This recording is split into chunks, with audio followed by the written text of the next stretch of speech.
Of NCAA Division II football, featuring the Shepherd University Rams and the Pennsylvania State Athletic Conference. Today's play-by-play coverage is being brought to you by Smallwood and Small Insurance, Milestone Realty, the Sutton and Janelle Law Firm, Orsini's Home Store, the Mirius Group of Financial Advisors, the Palace Lounge, and the Mansion Ferretti Law Firm. Standing by is our TV10 broadcast team. So let's head to the field and get today's pregame show underway.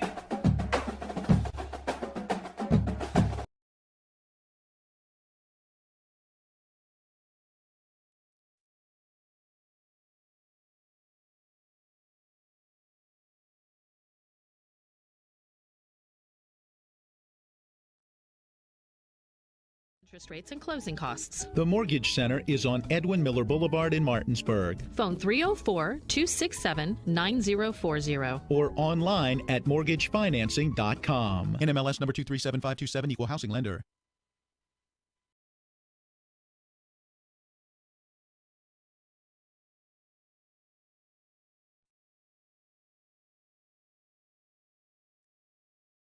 When you've been in a wreck, you're hurting, you're confused, the insurance company's calling you.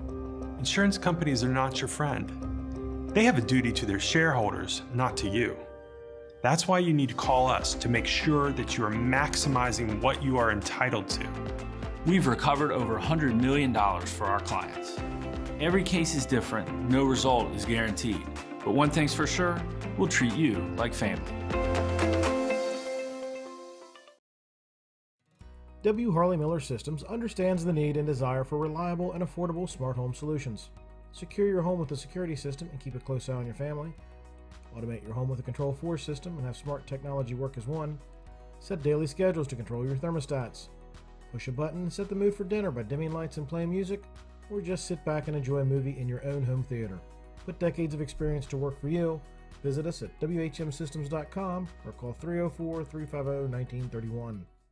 The Mid-Atlantic Group has been serving the area's insurance needs for 40 years. We are an independent insurance agency, therefore we can offer insurance from many insurance companies, find the right coverage at the right price with easy payment plan. Located at 201 West Martin Street in Martinsburg, the Mid-Atlantic Group is easily accessible from Morgan, Jefferson, and Berkeley County. To set up an appointment with a local insurance professional, give them a call today at 304-267-8989. That's the Mid-Atlantic Group at 201 West Martin Street in Martinsburg. Let them help insure you today.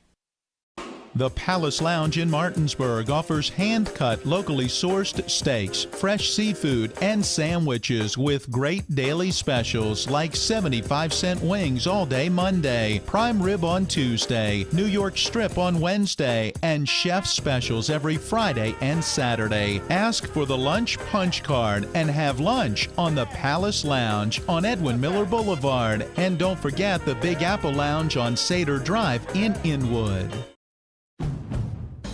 The Honda Civic and the Accord are uniquely stylish in their own way. But do you know what they have in common? Reliability and comfort? Sure. Available turbocharged engines? Of course. But also, the driver, having fun for no reason, except for the thrill of driving a Honda. Kelley Blue Book's 2021 Best Value Brand. Miller Honda, south of Winchester, home of the lifetime powertrain warranty. www.mymillerhonda.com. Based on 2021 brand image awards from Kelley Blue Book, visit kbb.com for more information.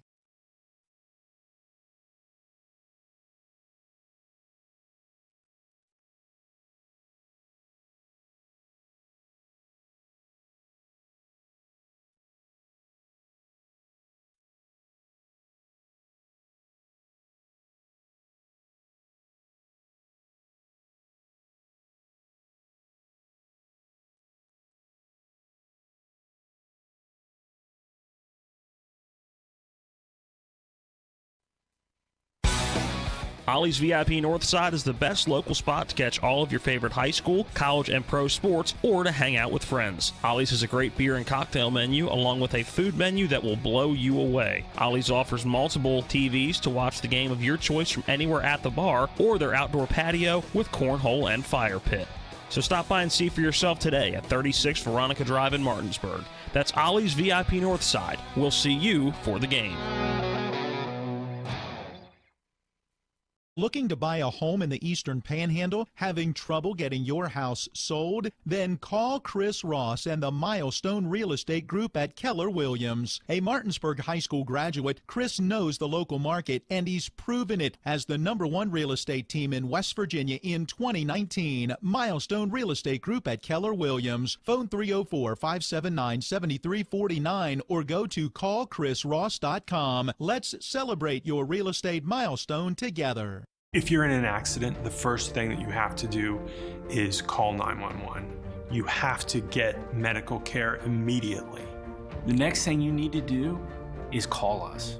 When you hire us at the Skinner Law Firm, what we do is we are going to investigate your case and we're going to lay out the options that you have, all at no cost to you. We will use all of our resources and all of our experience to get you what you deserve. That's what we mean by treating you like family.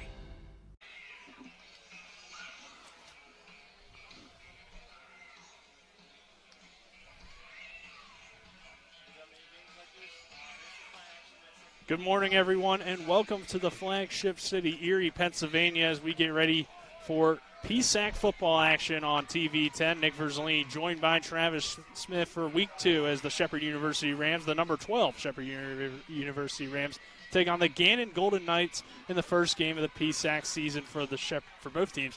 It's an East-West matchup, Travis, and a lot to look forward to. Absolutely. Both teams coming off of big wins in Week 1. Looking at the Shepherd University Rams, able to pull out a gritty 35-30 win over Ohio Dominican at Ohio Dominican's house in Columbus, Ohio. And it took some last-second heroics and a couple good defensive stands for the Rams to come away with a win.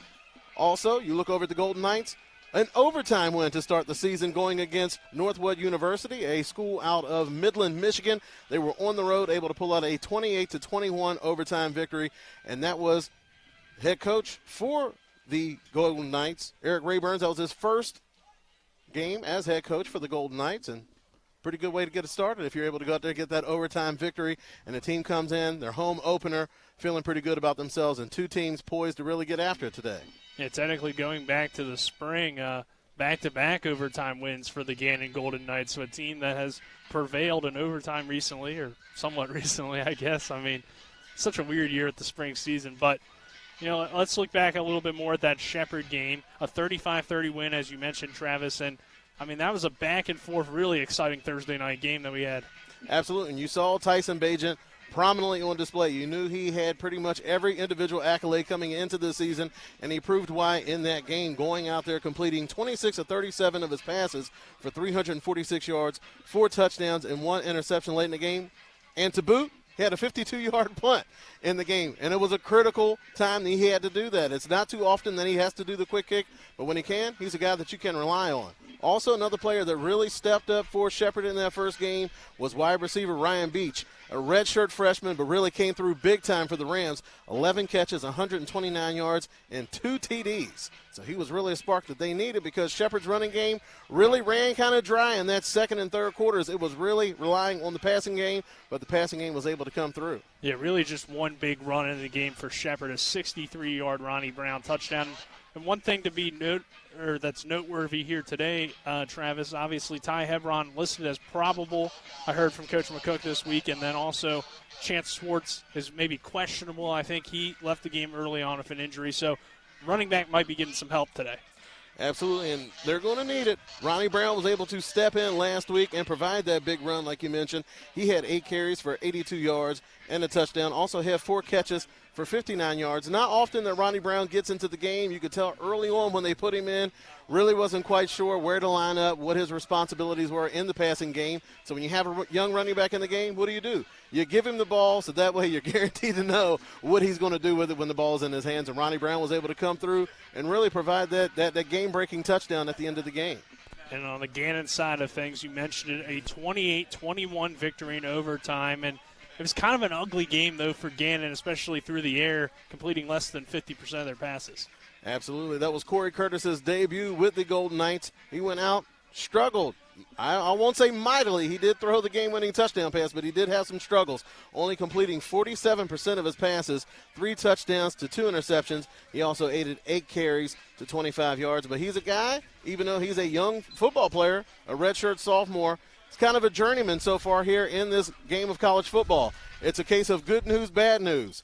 The good news was he started out at Ohio State. The bad news, so did J.T. Barrett, Dwayne Haskins, and Joe Burrow. So Corey Curtis. Getting on the field there. Yeah, it's kind of a tough room to break through. So he transferred to Bryant University in Smithfield, Rhode Island, and there he was able to get some starts under his belt. He threw for over 1,700 yards, 7 touchdowns, and 6 interceptions. He also added 2 rushing TDs. But something that may come up today, especially with that Shepherd pass rush, he does have a tendency to put the ball on the ground. He did have 5 fumbles in that 2019 season, and he lost 3 of them. Big kid, too, 6'4", 260 pounds, so can definitely run some guys over. What stood out to you on the defensive side, maybe for Gannon? For Gannon, I think you don't have to look too far to know who the stud is on that defensive side of the ball. It is defensive lineman Nick White, the 6'3", 240-pound redshirt sophomore. Tore it up during the 2020 shortened season. Only 4 games, but in those 4 games, 20 tackles, 11 of them solo, 8.5 tackles for losses, 5.5 sacks, and 2 forced fumbles. He was red hot. He was named the team MVP for that spring season, and he comes out this season picking up where he left off. 6 tackles, 5 of those solo, 3 tackles for a loss, 1 sack, 2 quarterback hurries. So he is a guy that offensive lineman is going to have to key on and really account for each and every play. All right, so that does it for this portion of the pregame show. When we come back, I'll be joined by head coach Ernie McCook. You're listening to Shepherd University Rams football on TV 10. All right, we should have like 5-6 minutes probably. I'll have to call Spencer. Looking to buy a home in the Eastern Panhandle? Having trouble getting your house sold? Then call Chris Ross and the Milestone Real Estate Group at Keller Williams. A Martinsburg High School graduate, Chris knows the local market, and he's proven it as the #1 real estate team in West Virginia in 2019. Milestone Real Estate Group at Keller Williams. Phone 304-579-7349 or go to callchrisross.com. Let's celebrate your real estate milestone together. Hi, I'm Annette McDonald, and I am the designer at Orsini's in Martinsburg, West Virginia. We welcome you into our store to show you a complete line of what we do here. We design your cabinetry, quartz countertops, granite countertops, hardware, anything for the full remodel of your kitchen and your home needs. We also do bathrooms, and we have flooring available too. We make sure that your project with Orsini's is the best in the market. Welcome to Orsini's. Orsinis.com.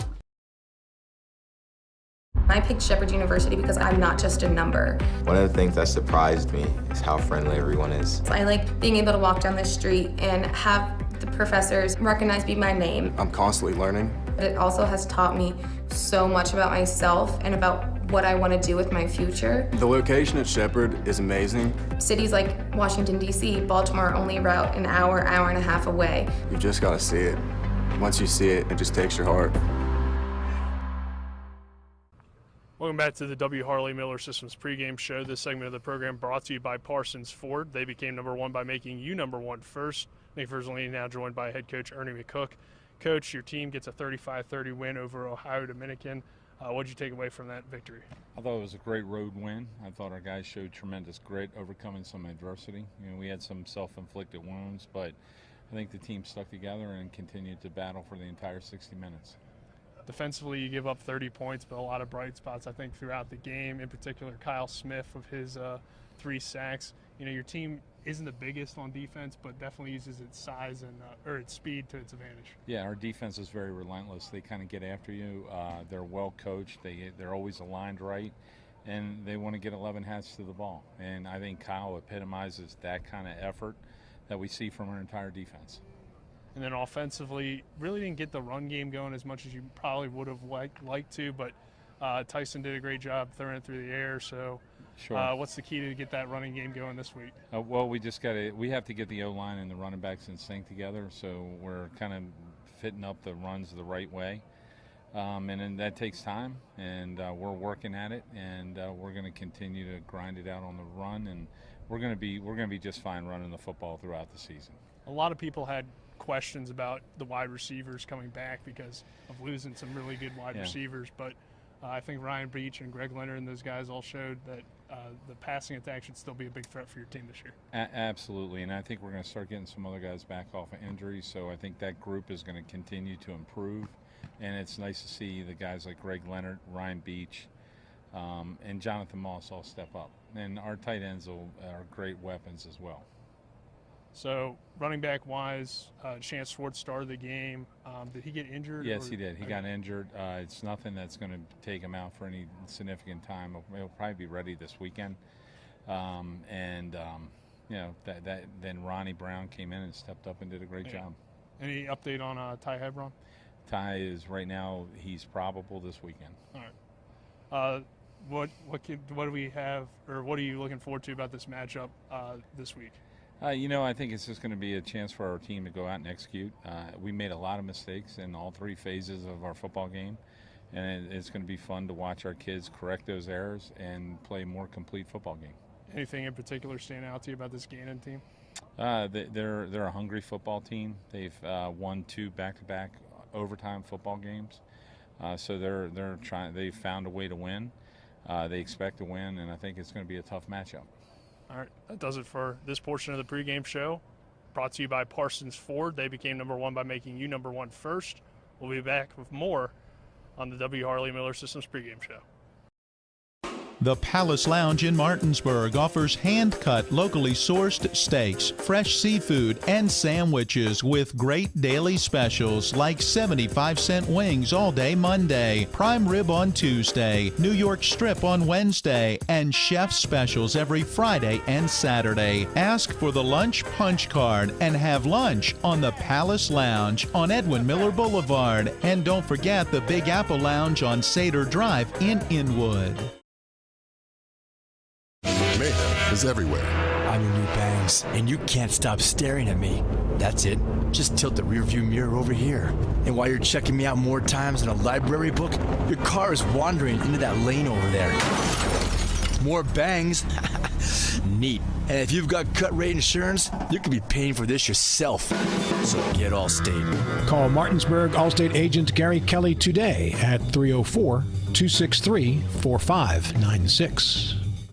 With 4 new car dealerships and 4 used car dealerships in 3 states, Parsons is the largest used car and fastest growing new car dealer in the tri-state area. Take Parsons Ford with huge savings on hundreds of new Fords, financing from 0%, Parsons' goal of financing for all, and Parsons' famous above-market trade-in allowances that help make Parsons #1 for used cars too. See why so many won't buy anywhere but Parsons Ford in Martinsburg. We became #1 by making you #1 first. Parsons.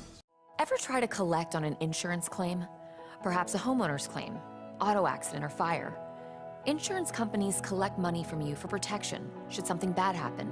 And when it does, they don't want to pay, or they offer too little. At Mansion Ferretti, we have an attorney who worked defending insurance companies and knows all the dirty tricks they play to deny or lowball your claim. Call us today for help in getting what you really deserve. Mansion Ferretti, when you need justice.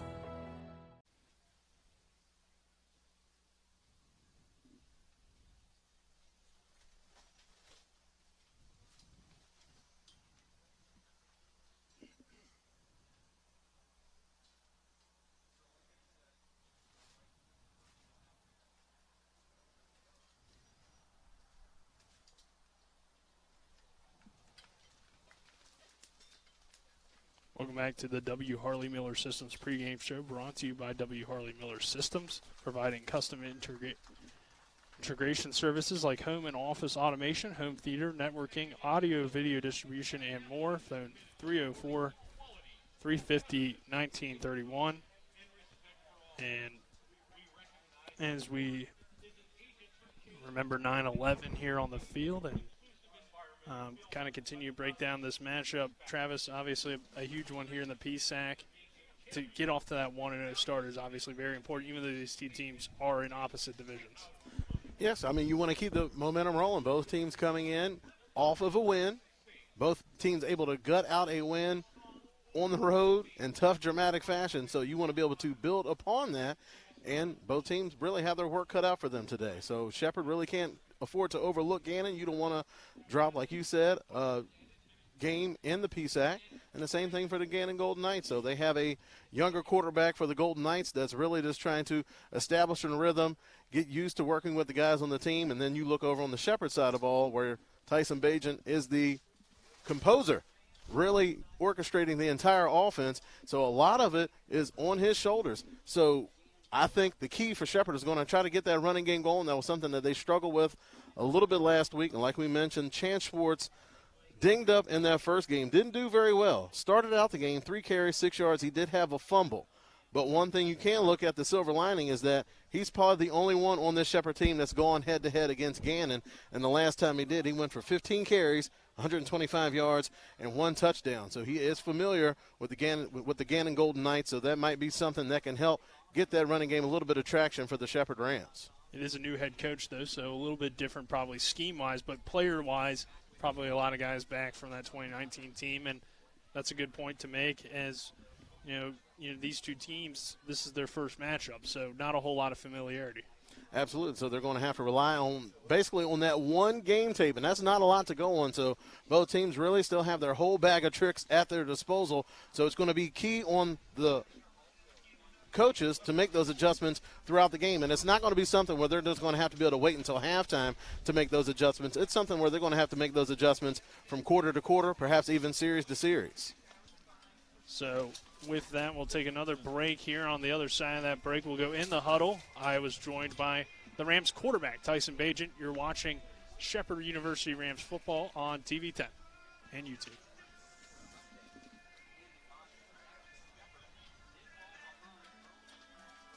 Whether you're heading to a high school, college, or professional football game, Johnny's has all your tailgating go-tos. Delicious wings, meatballs, shrimp, burgers, and dogs.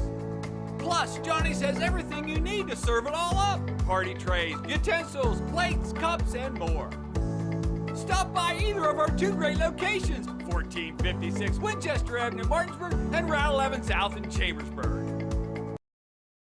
Remember when you were a little kid and saw your first deer? Oh, how cute. As an adult, maybe you've had a different experience. Where'd that come from? Bambi mess up your dream machine? Call Cody's Auto Body today at 304-901-4777 and get the work done right the first time. Cody's Auto Body, 851 Wilston Street in Martinsburg, has a team of auto body professionals with a lifetime of experience putting your ride back together again, regardless of how it got that way. Cody's Auto Body.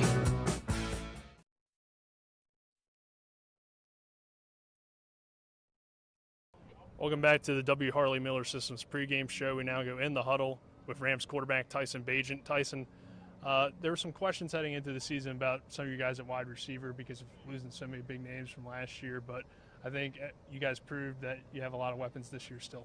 Yeah, I think week 1, I thought we did well in the pass game. I thought Greg, Josh, and Ryan, I thought they all stepped up, and despite that, we were also missing about 4 guys to injury during camp.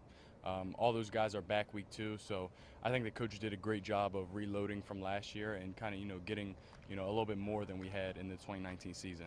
What stood out to you as some things you take away from the Ohio-Dominican game? I think as a team, I think we just got to fix the little mistakes, clean that up, be more efficient on offense, be better on 1st and 10, and I think we clean that all that up. I think we be a force to reckon with going along in the season. What are some keys heading into this week as you get ready for Gannon? Just being sharp. Know your operation on each play, being smooth, being efficient, just really knowing everything that you have to do and executing on it. I know you're named PSAC Offensive Player of the Week. It's all about the win, but what does that mean to you, I guess? I mean, it's definitely it's something cool to look at, definitely. But I think more than anything, this team is focused on going 15-0. So this week is all the focus on just executing and being able to leave the field 2-0. What stands out to you about this Gannon defense? Their DNs. The DNs are athletic. They got some big dudes in the interior D-line, So it's just all going to be up to the offensive line, what kind of aggression they come with on Saturday, and if we're able to move those guys out of the way and pass block them so we can, make some things happen down the field. All right, Tyson, thank you so much. Best of luck on Saturday. Thank you. This is In the Huddle, brought to you by the Mirius Group and Ameriprise Financial Advisors John Everson and Phil McCoy. Call Ameriprise Financial Services at 304-263-4343 or stop by their offices at 1270 Winchester Avenue in Martinsburg. When will I be able to retire? How do I make the most of the money I have? How do I leave a lasting legacy to my loved ones? I'm Philip McCoy, financial advisor with the Mirius Group, a private wealth advisory practice of Ameriprise Financial Services Incorporated. Call us today at 304-263-4343 to help you make the most of your financial future. Our office is located at 1270 Winchester Avenue, Martinsburg, West Virginia. Ameriprise Financial Services Incorporated, member FINRA and SIPC. Nothing's better for celebrating after a tough day on the gridiron than a refreshing beer from the frozen tundra of Rock's Beer Cave. Go ahead. Pour it on, big guy.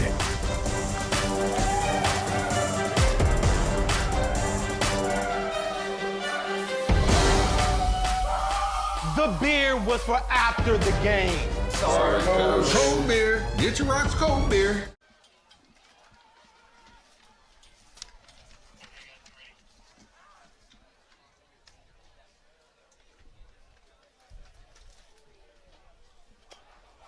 Welcome back to the W. Harley Miller Systems pregame show, providing custom integration services like home and office automation, home theater networking, audio video distribution, and more. Phone 304-350-1931 or visit WHMsystems.com. Nick Verzolini, Travis Smith, happy to bring you this matchup between Shepherd and Gannon from the roof of the press box here and Gannon at Gannon University in Erie, Pennsylvania. Travis, we're going to send it down. We're going to send it down to Colin McLaughlin, who's going to give us kind of an atmosphere overview and a weather update for today's contest. Thank you, Travis and Nick, down here. Beautiful day on the turf. Makes it a little bit hotter, so do my best to stay in the shade down here right below you guys. But other than that, it's going to be a great day for football, and let's see what happens here when the Shepherd Rams get the kickoff. They won that toss and deferred for the second half. Back up to you guys. Thank you, Colin. So let's get your keys to the game, Travis. Brought to you by the Mortgage Center on Edwin Miller Boulevard in Martinsburg. The key to buying the right home, secured the needed financing with low internet rates and closing costs. Call the Mortgage Center at 304-267-9040 or go to mortgagefinancing.com. Start with the visitors, the Shepherd University Rams. What are their keys to victory here today? I think the keys for the Shepherd Rams today, no turnovers. I think if they just play a clean game, I don't think they have to go above and beyond. They are the better team on paper. They're the better team on the field. If they just show up, don't have any silly turnovers, I think that they're going to be able to handle this game. If we're looking over at Gannon, I think it's going to be critical for them to get off to a fast start so they can keep their running game relevant. They do have a big banger in the backfield, and Melvin Blanks, the 6'1", 212-pound junior, ran for 16 carries, 102 yards, and 1 TD last week. So it's going to be important for them to get off to an early start so that running game can continue to be used throughout the game. That's one of the problems that Shepherd gives a lot of teams, is that they're able to score points in such a hurry that it really kind of just nullifies the other team's running game because they're having to play catch-up the whole time. So if Gannon's able to get that running game established early, get some points early where they're going to be able to control the ball and, more importantly, keep the ball out of Tyson Bajan's hands, that's going to be important. For Shepherd, a clean game, no turnovers, and they're walking out of here with a victory.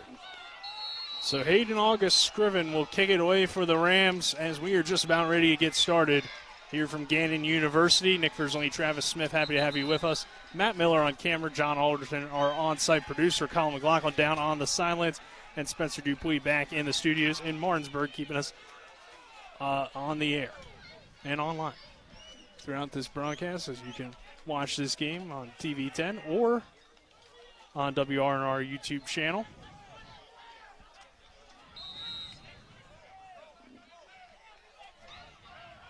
So after the ball falls off the tee, Hayden August Scriven now will kick it away. 2 men back for Gannon. And the Golden Knights will let it go into the end zone for a touchback, and will start at their own 25-yard line. And like we mentioned, it is beautiful weather today, but there is a little bit of wind. And that time, August Scrivens able to benefit from that wind, basically banging the ball out of the back of the end zone and not allowing a return for the Golden Knights. It's your opening kickoff brought to you by the Berkeley County Health Department. Prevent, Promote, Protect. They're at 122 Waverly Court in Martinsburg. Phone 304-263-5131 as Gannon comes out here first on offense. Team that struggled with turnovers a week ago, 2 interceptions coming from the starting quarterback, Corey Curtis, but still were able to prevail and get the win. You mentioned Melvin Banks, the running back, 16 carries, 102 yards, and a score in the game opener. Gannon starts on their own 25. High snap. They'll look to throw. Curtis going deep down the middle of the field. He's got a man open in stride and caught at the 30-yard line. That's number 9, I believe.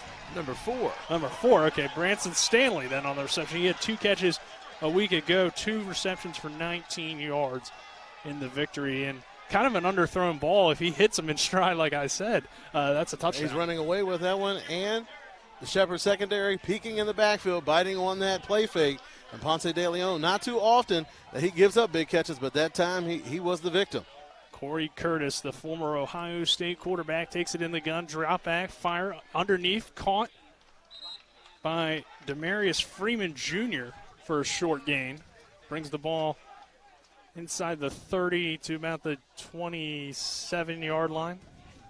And you see how this 28, excuse me. Golden Knights offense starting out just trying to get their quarterback comfortable. First giving him a play action pass. The very next play coming out, showing a smoke screen on the backside, just trying to get him some easy passes and get him into a rhythm early on. 2nd down and 9 from the 28. Curtis fires over the middle, complete again for a first down into Rams territory. That's their top receiver, Sam East, who had 7 catches, 100 yards, and 2 scores in that opening week win. Travis, this guy really a dynamic receiver out there on the outside. So that's somebody that Shepherd secondary is really going to have to pay attention to. They had their hands full last week, and looks like they have a tough test here early on. So Gannon driving here in what is a unique stadium here at Gannon University. As Curtis steps up, looks to run, and the 260-pounder muscles his way forward. Ricky Robinson in on that tackle last week. Also a solid performance, 3 tackles, 2 of them solo.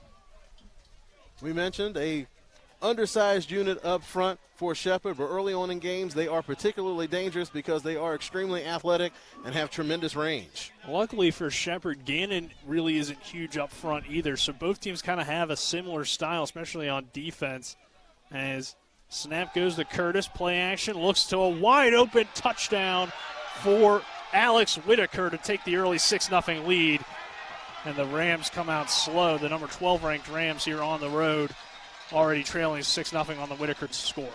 Gannon Golden Knights could not have asked for a better start. Corey Curtis coming out absolutely perfect on that first drive and really executing those play fakes. And that Shepherd defense is biting on each and every one of them. That secondary cannot continue to peek in the backfield because Curtis is red hot right now.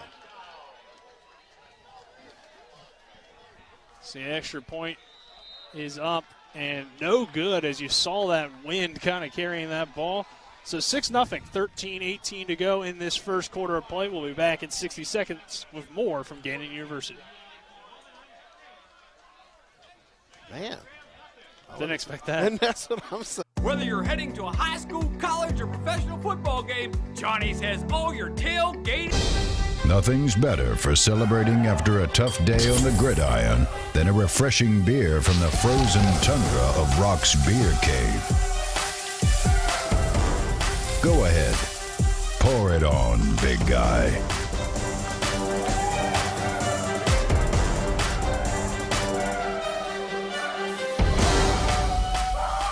The beer was for after the game. Sorry, Coach. Cold beer. Get your Rock's cold beer.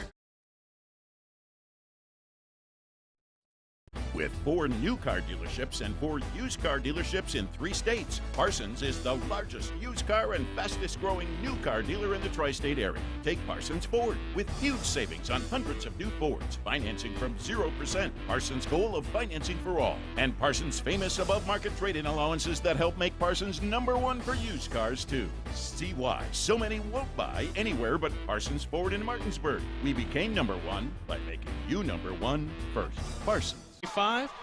Beach across the 40, across midfield, still on his feet, running down the far sideline, and finally knocked out of bounds. Into Gannon territory goes Ryan Beach. So you throw him back on special teams. I mean, he's probably the most dynamic offensive player this team has in terms of big playability, and there you see him go all the way into Gannon territory to the 35-yard line. It took kicker Eric Scarpino to be that last man back to knock him out of bounds. But Ryan Beach, he has made his impact felt immediately so far in this 2021 season. So first down and 10 from the 35 of Gannon for Shepherd. So right after Gannon goes right down the field, takes the early 6-0 lead. The Rams have it now in Gannon territory with Tyson Bagent in the shotgun, 2 receivers to the near side. Bagent will run the quick pass to Greg Leonard. Not a whole lot of room, and Leonard fights forward and makes something out of it. Takes it down to about the 32-yard line. Good patient run that time by Leonard. It was jammed up initially, but he stayed patient, let those big road graders out in front of him create some space. He was able to ride it out of bounds and pick up some positive yards on first down. And that's one of those type of plays that Shepherd will use on offense to try to supplement that running game with just a bunch of short passes or maybe even some jet sweeps to get those athletes on the edge. So they'll only give him a yard. Second down and 9. Bagent looking deep down the near sideline for Moss. Incomplete. Just missed him. Could have been 6. Jordan Tolliver, on the coverage. The 5'11", 171-pound redshirt freshman out of Baltimore, Maryland. Played his high school football at Woodlawn. So third down and 9 here. And after that big opening kickoff, Travis, I mean, you want to get points at least. And you're kind of in a weird situation here if it does go to fourth down. 3 receivers set for the Rams. Bagent sends a man in motion. I believe that's Schwartz. Takes the snap. Pump fakes again. Now fires underneath. Complete right at the sticks for a Rams first down. Alex Wetzel on the catch. The 6'2", 220-pound tight end. Grad student for the Rams. One of those 2 tight ends coming in this season that are filling some pretty big shoes left at that tight end position by DJ Phelps. One of the tight ends, and Wetzel does a good job as far as the pass catching. They also have a bigger tight end that comes in to kind of take care of the blocking aspect of the offense. Brown the back in the pistol formation, bunch formation. They'll play action to Brown. Now dump it down. There's Wetzel again. Excuse me, that's the other tight end. Matt Bertotelli.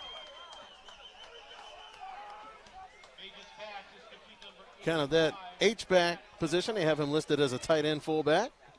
We also call that an H-back. 6'1", 225 pounds, out of Gaithersburg, Maryland. Shepherd University using a little bit of play action pass to help get Tyson Bagent a little bit of rhythm here early on. 9-yard pickup on first down, brings it to 2nd and 1. This time they'll give it to Brown, a big hole up the middle. He has the first down to about the 10-yard line. Looked like he had more room there for a second, and then that gap really closed quickly. You can tell they started out going a little bit heavier, having more of that fullback, tight end in the personnel groupings as opposed to usually when they like to spread things out and attack space. 4 receivers set, but Hebron running in now to the right of Bagent here on 1st and 10 from the 10.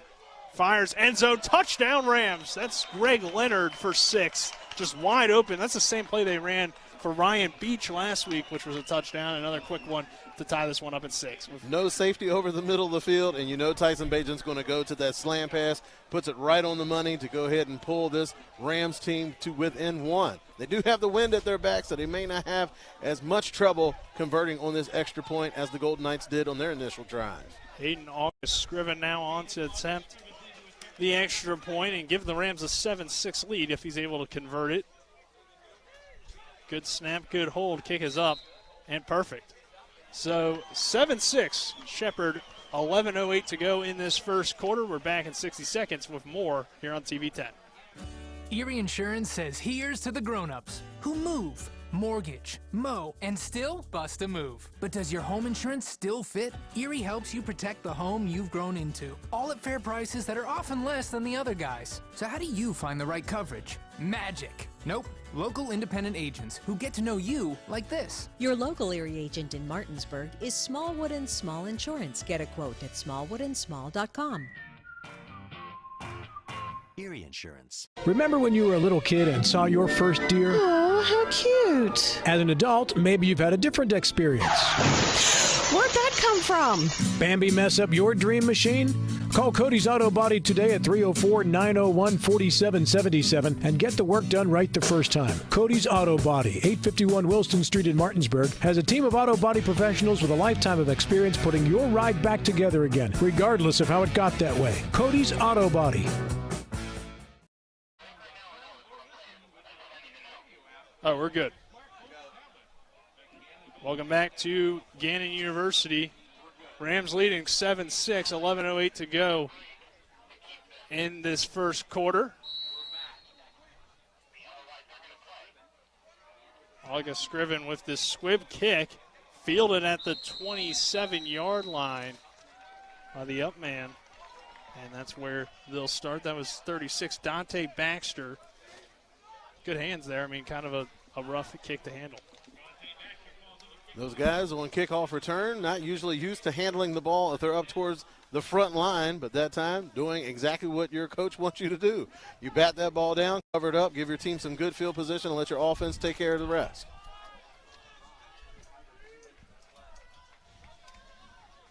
So 1st and 10 for the Gannon Golden Knights, now trailing 7-6. See how much that extra point impacts this ball game. Quick pass, but it's going to fall incomplete. As Curtis wanted to find his tight end underneath, but the pass fell incomplete. Isaiah Pay, the intended receiver. And again, so far these passes are just coming off of play action fakes. And a lot of teams use it. It appears to be an RPO, but a lot of times the way these teams use it, if the quarterback's not running, it's more closer to a play-action pass than an actual RPO. Curtis does have a little bit of ability to run as he takes a snap, fires complete, far sideline, caught by Johnny Freeman. Across the 30-yard line. It'll be 3rd down. Freeman, a redshirt sophomore. So Curtis has it here, 3rd down and 5.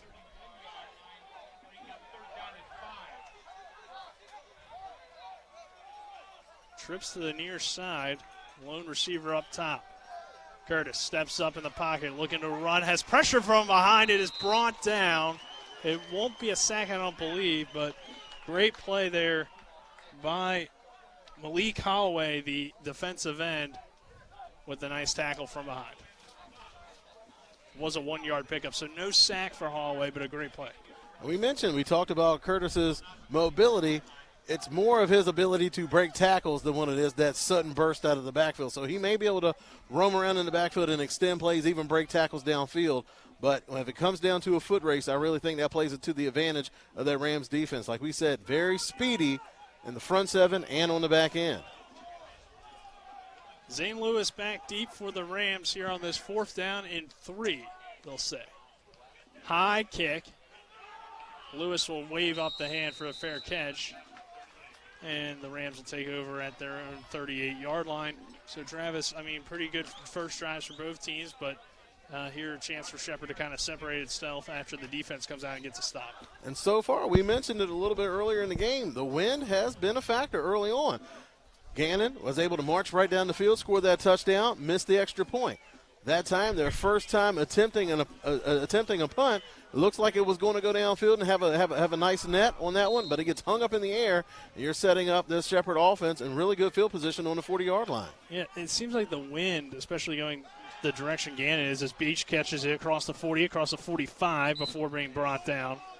Good shoestring tackle that time. Chris Farnsworth coming up from his cornerback position, able to grab a shoelace of Ryan Beach.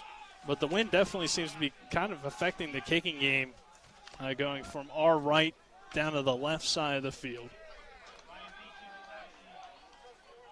That ball just kind of hung up there and then didn't go as far as it looked like it would initially. Bajan in the shotgun here on second down. Bajan steps up, dumps it down underneath, complete. Avoids a tackler, has a first down.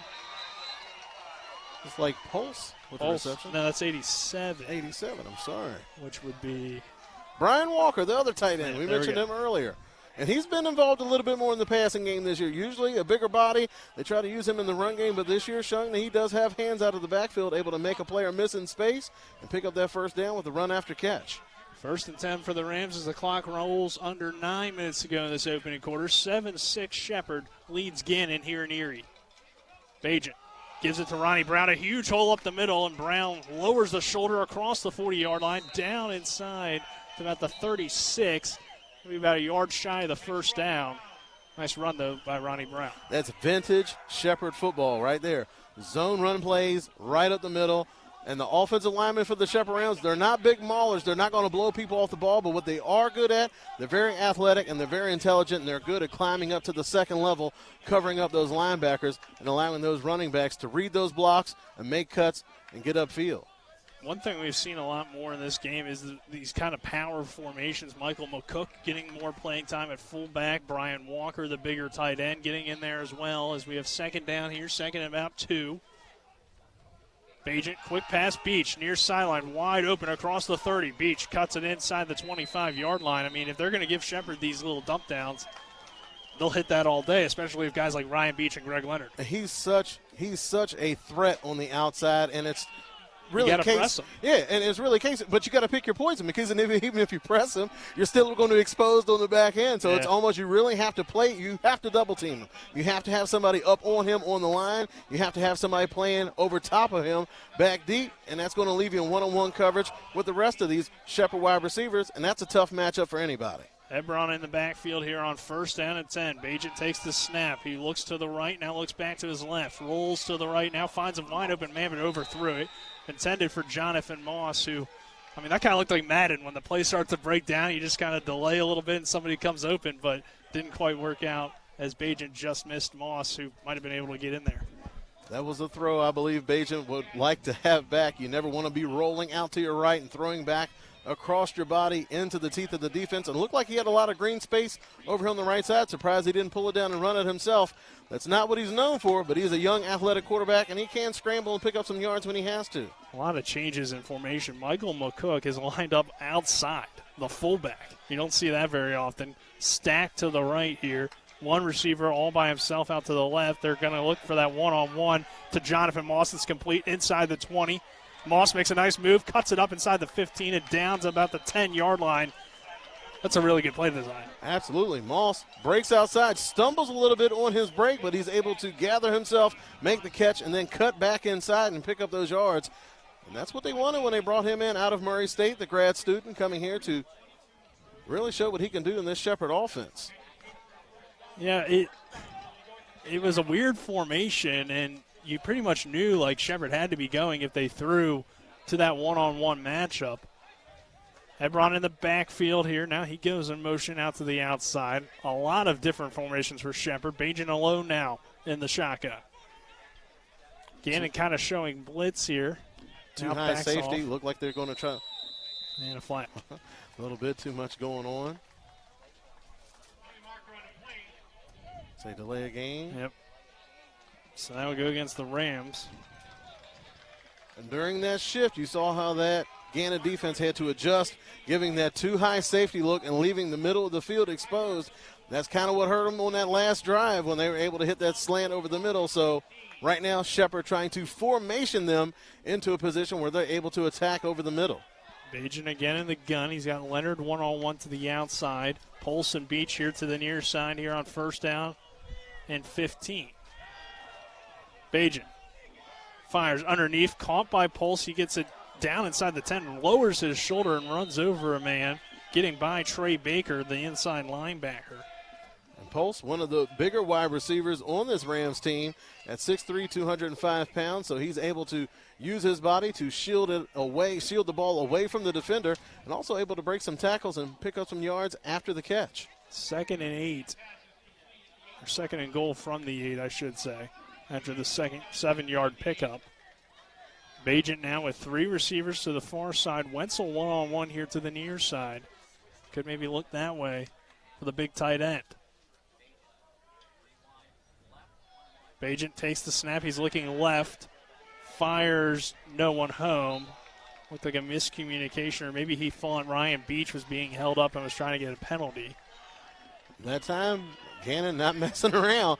They put 2 guys on Ryan Beach that time, not allowing him to get to that corner. So you're down towards the goal line. I mean, you might give up a first down, but you certainly don't want to give up a touchdown. Can't give up a first down. It's 3rd and goal here from the 8, so it's either touchdown or field goal here for the Rams. Bajent now sends 2 receivers to the near side. 3rd and goal from the 8. Hebron the back to Bajent's left. Calling out singles, now takes the snap. Quick pass, complete. Beach dives for the pylon. Is he in? Touchdown Rams.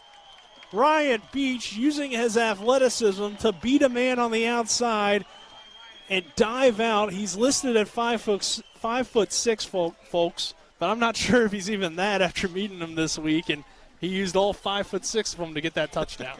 And 160 pounds to boot, but he's so dangerous on the edge. You have to respect his short game. You also have to respect his deep game. He's quick and he's fast. So the Rams take a 13-6 lead. And the extra point will give them a 14-6 lead, and the kick is up and good once again. So 14-6 Shepherd. 5:15 to go in this first quarter. We're back in 60 seconds after this. Looking to buy a home in the Eastern Panhandle? Having trouble getting your house sold? Then call Chris Ross and the Milestone Real Estate Group at Keller Williams. A Martinsburg High School graduate, Chris knows the local market, and he's proven it as the #1 real estate team in West Virginia in 2019. Milestone Real Estate Group at Keller Williams. Phone 304-579-7349 or go to callchrisross.com. Let's celebrate your real estate milestone together. When will I be able to retire? How do I make the most of the money I have? How do I leave a lasting legacy to my loved ones? I'm Philip McCoy, financial advisor with the Mirius Group, a private wealth advisory practice of Ameriprise Financial Services Incorporated.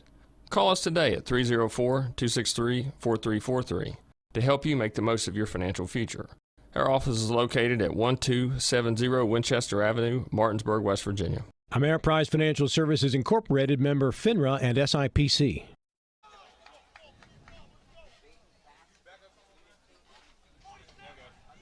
Go.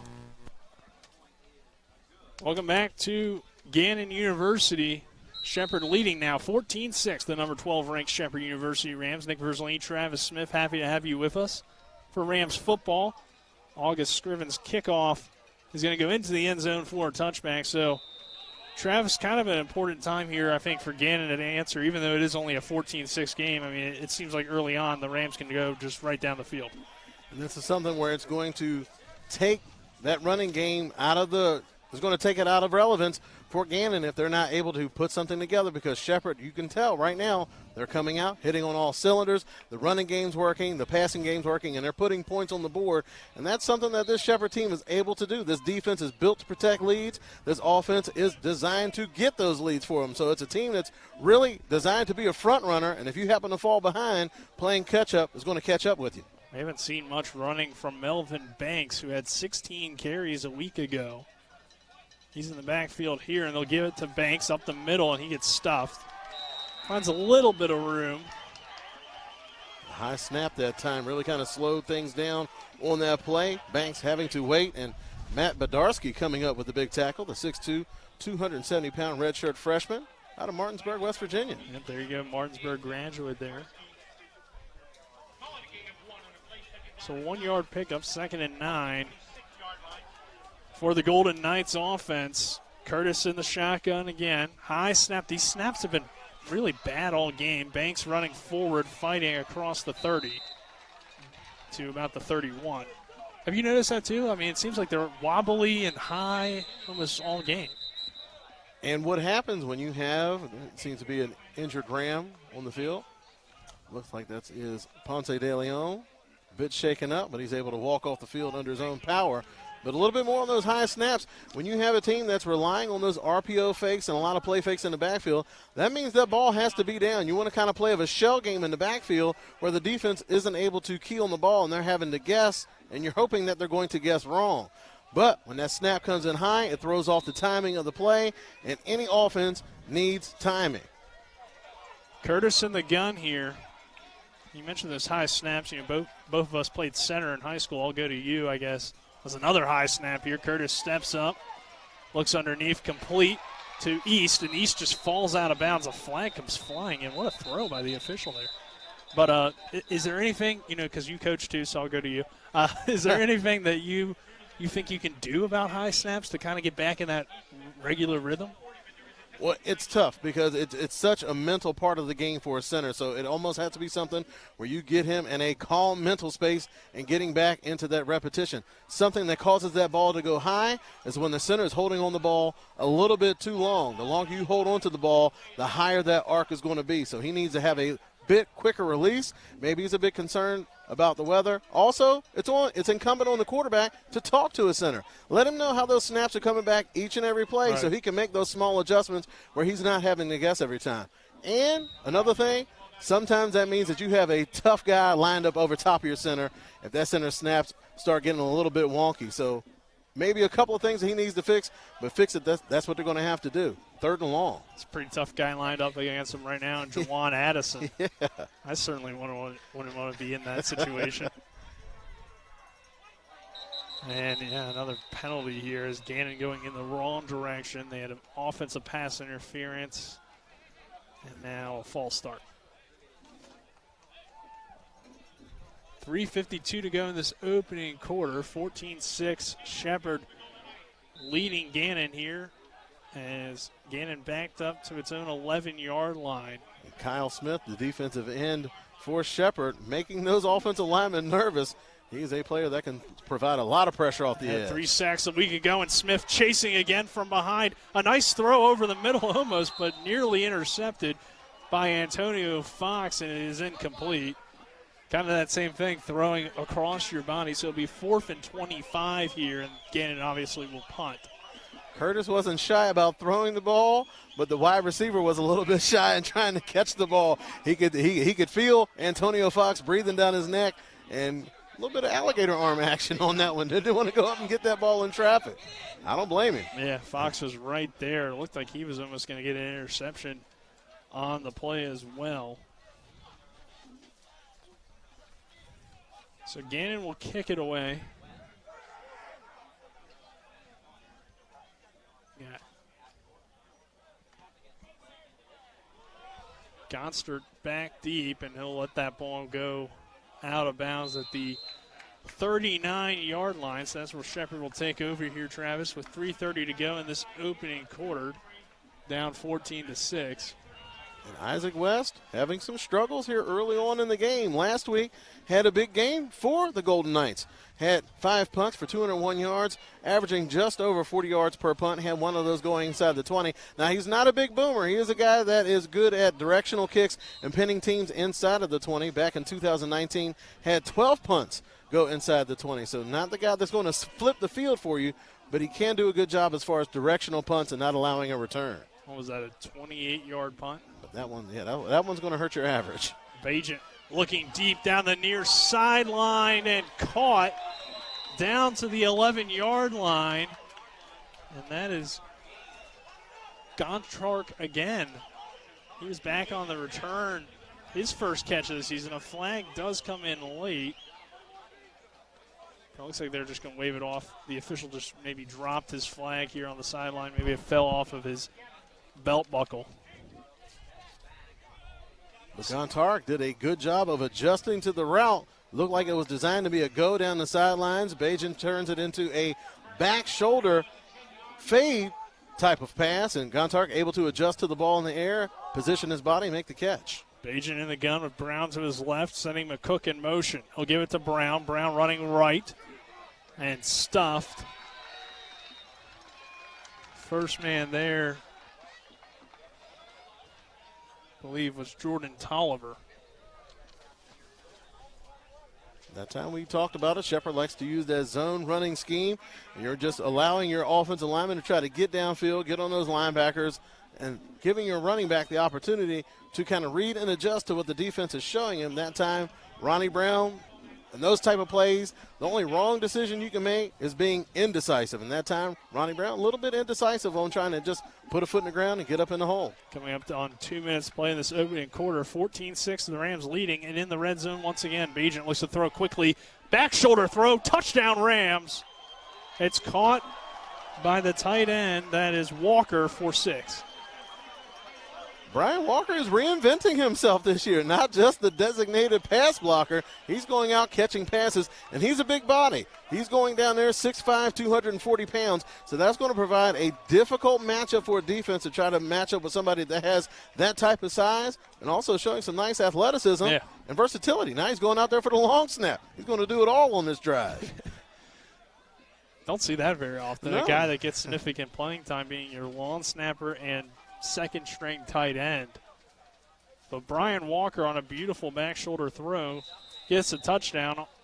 August Screven is good on the point after, and the Rams lead it now 21-6, 2 minutes to go in this first quarter. We'll keep it here as kind of wait this one out. And kind of talking about the game so far as, you know, another touchdown drive for the Rams. And, you know, if Gannon's not careful, this one could get out of hand. And it's looking that way early on. The last drive was derailed by penalties.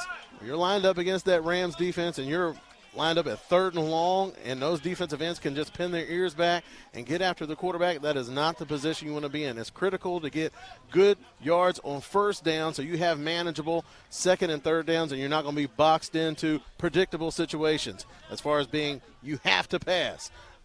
That's what that Shepherd defense loves. That's why they're able to get after the quarterback the way they do. That's why they're able to pick off as many balls as they do. In the 2019 season, that Rams secondary was able to collect 20 interceptions, so they're built for that kind of action out there. Rams take a 21-6 lead, and you know, starting on the Gannon side of the field, resulting in the Walker touchdown. Shepherd able to get a 21-6 lead here, and that scoring drive summary brought to you by 61st District Delegate Jason Barrett, Trusted Leadership, Real Solutions. As again, the ball falling off the tee, so the wind, you know, it's a nice breeze, Travis. I'm not complaining, but it is definitely impacting this game a little bit in the kicking game. Wind has been at the back of the Shepherd Rams so far, and they have benefited from it. And see if we can get another touchback here out of August Scriven, and we will. So Gannon will take over at their own 25 once again, and the Golden Knights certainly need to get something going here. Obviously, still the first quarter, but you know, 2 minutes ago, this first quarter, you're down 21-6, and you haven't been able to stop Shepherd so far. It's going to be important for Gannon not to panic right now. Stick with your game plan. It's been effective for you so far. That last drive, you got derailed by penalties, but get back to what put you in the end zone on that first drive. Don't panic. Don't get away from your game plan, because if you do, that's when the real problems are going to begin. Stick with your game plan, put together a nice drive, and give your defense a chance to catch their breath and make some adjustments on the sidelines. Our first quarter sponsors, while we have a moment here as the flag comes in, Smallwood and Small Insurance and Milestone Realty, So shout out to them for sponsoring us here through this first quarter of play. 2 minutes to go in this opening quarter, 21-6. Our score, and they'll wave off the flag, it looks like. Why'd you throw it there? Corey Curtis in the shotgun with two backs in the backfield. They'll send men in motion from left to right. Another high snap. Here's the run to the right side. Stepping out of bounds across the 30 goes Antonio Wright on the carry. Yep. His first touch, I believe, of this ball game. A bit of a change of pace from Melvin Blanks, who we haven't seen a lot of so far today. Yeah, it's been a lot of passing. I don't know if they're just trying to keep up with Shepherd's style of play or what exactly, but Wright will stay in the backfield here on 2nd down and 4 after the 6-yard pickup. He'll get another carry, kind of dances in the backfield, then scoots his way forward for a couple, close to the first down marker, but going to be a yard short. It'll be 3rd and 1. Looked like Chris Lane was the first man in on the tackle, and he usually is. Last week had 12 tackles, 6 of those solo. He is a player's name that we will be saying frequently throughout the game. He has tremendous range at that middle linebacker position, can make plays from sideline to sideline in the running game. Also, can make plays in space in the passing game. Division II All-American is Chris Lane. Here's another run with Wright, and I don't know if he got there, Travis. The dive, they gave it to him, but it was really close. He got a generous spot on that one. Right now, Gannon going to their young running back. Wright, 5'9", 160 pounds, redshirt freshman. Last season, he played 3 games, had 4 carries, 43 yards. Also can get it done in the special teams, had 8 kickoff returns for 133 yards, just averaging over 16 yards per return. Gannon trying to settle in here. Curtis fires over the middle, complete for a first down for the Golden Knights. It's Johnny Freeman again. And Gannon moves the ball now across the 45-yard line as it tries to get into Shepherd territory here. Final 20 seconds of this opening quarter. We'll see if the Golden Knights can keep it going here. Another bobbled snap. Curtis fires over the middle. Intercepted by the Rams. It's Ponce de Leon up the near sideline. 30, 20, 15, 10, 5. End zone. Is it going to be a touchdown or did he go out? He did score 6. Ponce de Leon takes the interception back and gives the Rams a 27-6 lead, but we have a flag. Looked like that play may be coming back. Referee signaling that it was a roughing the passer call. So that will negate. That does hurt. That time Curtis going downfield. His wide receiver not even getting his head around. That's not a good thing when the defenders are paying more attention to the football than the offensive players. When Ponce de Leon was talking to our own Brandon Ruffin, our intern and also a member of the Shepherd football team, he said his play style's kind of like Ed Reed in a way, or at least that's who he looked up to growing up, and he kind of looked like Ed Reed on that interception, but well, if you want to choose a player to pattern your game after Ed Reed, in the bad choice. I believe he said more like style-wise, he's probably closer to Buda Baker, but I mean, they're all good safeties, right? Yeah, and that's going to be Ponce de Leon. Well, that would have been Ponce de Leon's 10th career interception as a Ram. But the roughing the passer will negate that. So that will do it for the first quarter. 21-6 our score. We're back in 60 seconds with more here from Gannon University. Hi, this is Talk Radio WRNR and TV10's Rob Mario. My family first stayed at La Bella Vita at Deep Creek Lake in Maryland several summers ago, and we've gone back every summer since. La Bella Vita is owned by Martinsburg residents who've meticulously decorated and furnished this amazing mountaintop vacation home with breathtaking lake views that is only 2 hours away, featuring 5 bedrooms, 5.5 bathrooms, a fireplace, a large family room with an 85-inch TV, a hot tub, and multiple decks. There's lots more of the La Bella Vita experience to enjoy, including Deep Creek Lake itself, a 3,900-acre lake with 69 miles of shoreline. It's a great combination, and it's waiting for you. So take it from somebody who's been there multiple times. You are going to love staying at La Bella Vita at Deep Creek Lake. For more information, visit the Facebook page or contact Tailor Made Deep Creek Vacations and Sales, or call 301-750-2182. 21-6. The Rams lead the Gannon Golden Knights. 1st and 10 for Gannon. Curtis will roll out to the left. He's under pressure, fires near sideline, and they're going to rule that a catch inside the 25-yard line. A nice grab on the play by Branson Stanley. So getting a lot more guys involved last week. Travis, it was a heavy Sam East attack through the air, but a lot of different guys making plays for Gannon. And Branson Stanley, like you mentioned, 2 catches for 19 yards in last week's contest versus Northwood University. And that was a big catch right there. And that roughing the passer call, there was also a personal foul call on that play that negated Ponce de Leon's interception return. That could be the break in the momentum that Gannon was really looking forward to and really trying to capitalize on now. So it looks like that wasn't the end of the first quarter, so now it's the end of the first quarter. We're back in 60 seconds with more here from Gannon University. That was weird. I guess they called timeout.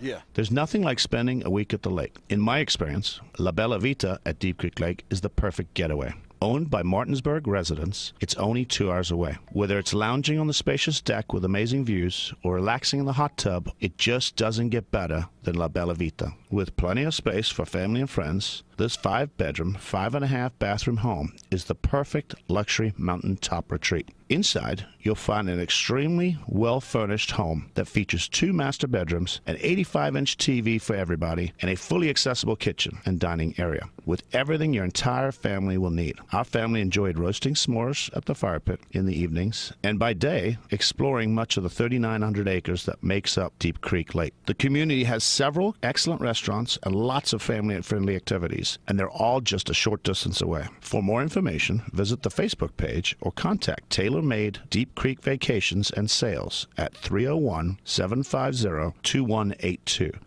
So looks to throw. Near sideline, or far sideline, incomplete. He wanted his receiver there on the outside, Demarice Freeman Jr., the 6'1", 215-pound target there, and he was matched up one-on-one on the outside with Tyson McDade, but pass just kind of threw his hands there. So it'll be 2nd down and 10. And Tyrone Mcdave had a outstanding game versus Ohio Dominican last week. 3 solo tackles and 3 pass breakups. Ohio Dominican was having some passing success early on, some changes in that Rams secondary, and McDade was the guy that really stepped in and stepped up. Kind of a muffed handoff there as Juwan Addison had Wright Jr. in the backfield, but then Kyle Smith cleans it up. Almost a fumble there on the exchange. So, I mean, Gannon's having a lot of issues in the backfield, whether it be a bad snap, mishandled, or there kind of a mishandled handoff. And all those things are connected. Again, offenses rely on precision and timing, and when that snap isn't there, the timing is thrown off, the spacing is thrown off, and then the play isn't going to be effective. So that's something. Those snaps have to be there, and Melvin Blanks checks in to the backfield on this 3rd down. 3rd and 16, 14:20 to go in the first half of play. Curtis, under pressure, fires, incomplete, sails it. He wanted east, but he was pressured from the blind side and had to get rid of it quickly. And that roughing the passer call has not slowed down that Shepherd pass rush at all. Kyle Smith lowered the lumber on that one, put a big hit on Curtis. And definitely a nominee for our Cody's Auto Body collision of the game. Kyle Smith, I mean, what's impressive, too, is that they're only bringing like 4 guys and they're still getting pressure. 4th down here. They'll attempt the field goal. It's a long one here. And kick is up and good from 45 yards. Able to hook it in there. To make it 21-9. And we'll take a quick break when we'll be back with more after this on TV 10. The Palace Lounge in Martinsburg offers hand-cut, locally sourced steaks, fresh seafood, and sandwiches with great daily specials like 75-cent wings all day Monday, prime rib on Tuesday, New York strip on Wednesday, and chef specials every Friday and Saturday. Ask for the lunch punch card and have lunch on the Palace Lounge on Edwin Miller Boulevard. And don't forget the Big Apple Lounge on Sater Drive in Inwood. W. Harley Miller Systems understands the need and desire for reliable and affordable smart home solutions. Secure your home with a security system and keep a close eye on your family. Automate your home with a Control4 system and have smart technology work as one. Set daily schedules to control your thermostats. Push a button and set the mood for dinner by dimming lights and playing music. or just sit back and enjoy a movie in your own home theater. Put decades of experience to work for you. Visit us at whmsystems.com or call 304-350-1931. University, 21-9. The Rams leading here after the 45-yard field goal. And 14 minutes to go in this second quarter. Nick Verzolini, Travis Smith, happy to have you with us. Matt Miller on camera, Colin McLaughlin down on the sidelines, and John Alderton, our on-site producer. Spencer Dupuis back in the studio in Martinsburg, doing a great job. As Ryan Beach will field it from inside his own end zone, about 2 yards deep. Beach looks to try to get to that outside, but couldn't do a great job. Yeah. Luke Sittinger coming up, making the tackle. The running back showing that he's got some tackling skills, able to take down Beach in space, and that's a pretty tall order for anybody. Yeah, definitely. I mean, if he gets that outside, it was definitely going to be trouble.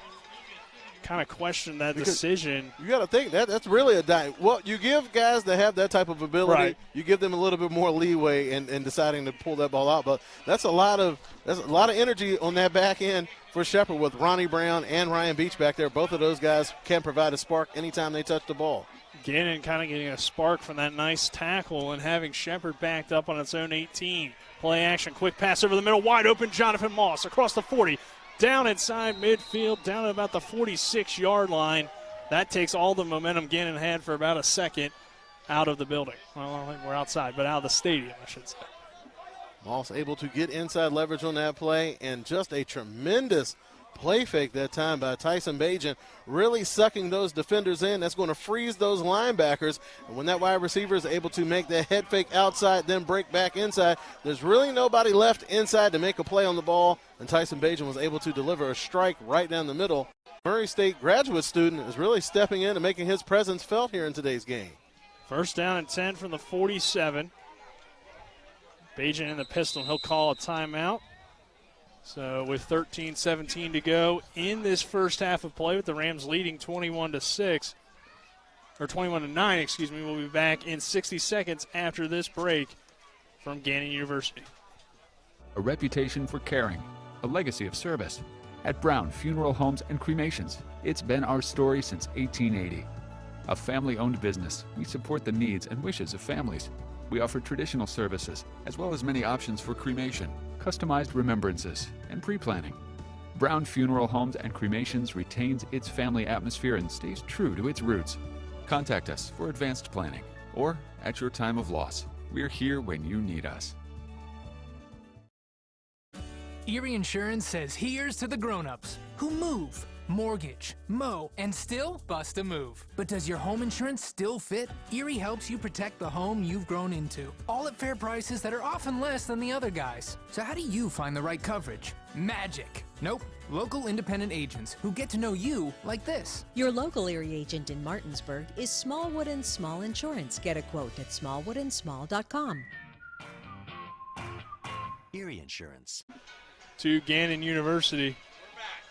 Shepherd driving here after being backed up on its own 18-yard line into Gannon territory to the 47-yard line. Pistol formation, Bajan with Hebron behind him. They'll go play action. Bajan wants to go deep, pump fakes, now dumps it down to Ty Hebron, who gets clanked at about the 49-yard line. Awesome open field tackle that time by Keith Thompson, the 5'9", 212-pound linebacker, coming up and not giving Hebron any space to make anything happen after the play, and coming up with a 2nd and 10.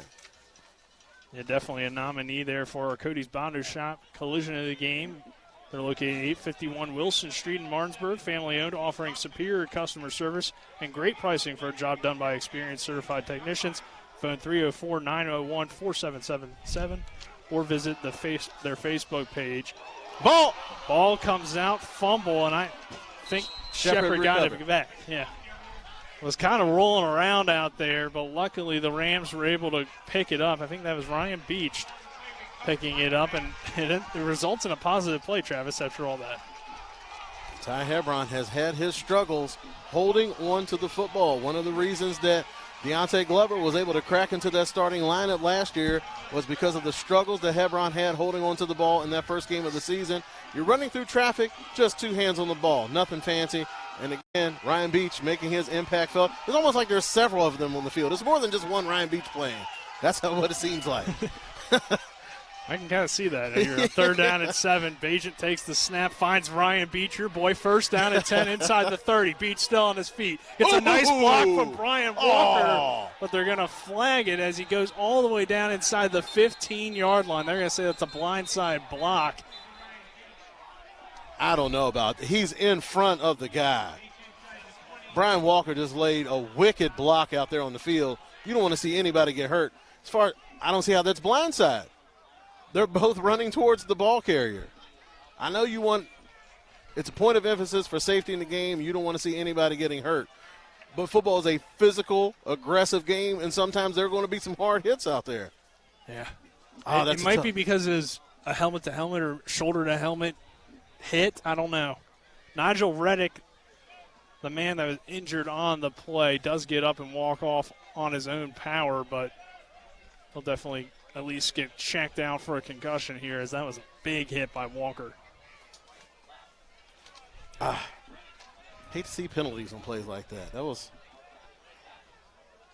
Walker hustling downfield, busting his butt to try to make a play for a teammate and result in a penalty. I mean, I understand that you want to keep the game safe. You want to try to eliminate hits like that, but you don't want to teach guys bad techniques to avoid penalties. It now is 3rd and 1. I mean, that was a huge play for Shepherd. Got him all the way down inside the 15. And it's negated now by the penalty against Walker on what was a huge hit on the block. 3rd down, though, and 1. Ronnie Brown, the back in the backfield. Rams go power formation with Walker to the left of Bagent. 2 receivers out to the far sideline in Moss and Greg Leonard. Taking a while here to mark this football. 11:40 to go in this first half. 21-9. Shepherd leading Gannon here in Erie, Pennsylvania. We're just outside the bay, not by the lake, but by the bay. Bagent in the pistol. Takes the snap, quick pass out to Greg Leonard. Leonard catches it behind the line of scrimmage, makes a nice shifty move, and has the first down. Ball came out late, but they're going to rule him down. It was recovered by the Rams anyway. So 1st down for Shepherd. They still get the 1st down, but obviously the big play by Beach negated on the penalty. So 1st and 10 now from the 35, 11:20 to go in this first half. You can see the Shepherd game plan has been effective as far as really eliminating Nick White as a threat on that defensive line. We talked about how Shepherd using a lot of tight end sets, a lot of fullback sets, and most of the time they're lined up over Nick White, where there's more than one guy that's going to account for him on any given play, so not really giving him a chance to use that athleticism to get in the backfield and create some chaos. It's a solid defensive line for Gannon, who was pretty productive. As quick pass under the middle, there's Beach again. 1st down for the Rams. Ryan Beach, I mean, if you have a chance, if he's still available in your fantasy league. That's what I was thinking last week. I mean, the man had 12 catches, 2 touchdowns, and like 180 yards. I was like, PPR-wise, he's a stud, right? He's going in the first round of a lot of leagues right now. Man, oh, man. 3 receivers to the far side here for the Rams. No backs in the backfield. I mean, Shepherd doesn't even need to run the football, it seems like, with Bagent throwing it all over the place here in the first 2 games of the season. Bagent looks near sideline, complete to Alex Wetzel, the tight end.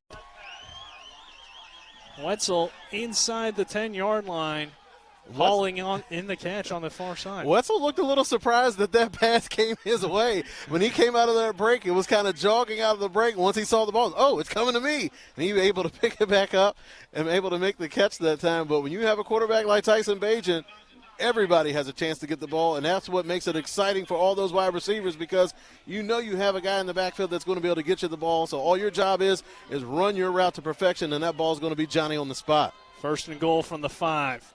Bagent gives it to Hebron running. He fooled me, and he finds McCook. And McCook gets a touchdown for the Rams with 9:34 to go in this first half, make it 27-9 Shepherd.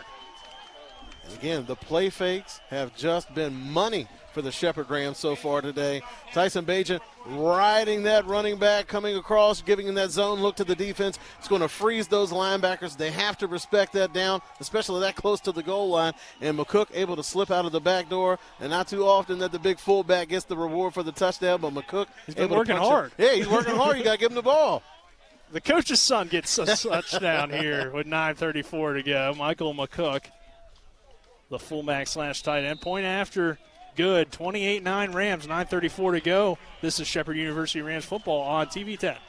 Hi, my name's Corey, and I'm here at Orsini's in beautiful Martinsburg, West Virginia. We no longer specialize in only appliances. We have kitchen design, countertops, cabinets, flooring, and even a new 1,200 square foot sleep studio with brands such as Stearns & Foster, Sealy, and Tempur-Pedic. 304-267-7251, 360 Hack Wilson Way in Martinsburg. We price match the big box stores, and we give back to our local community. Orsini's.com. When will I be able to retire? How do I make the most of the money I have? How do I leave a lasting legacy to my loved ones? I'm Philip McCoy, financial advisor with the Mirius Group, a private wealth advisory practice of Ameriprise Financial Services Incorporated. Call us today at 304-263-4343 to help you make the most of your financial future. Our office is located at 1270 Winchester Avenue, Martinsburg, West Virginia. Ameriprise Financial Services Incorporated, member FINRA and SIPC.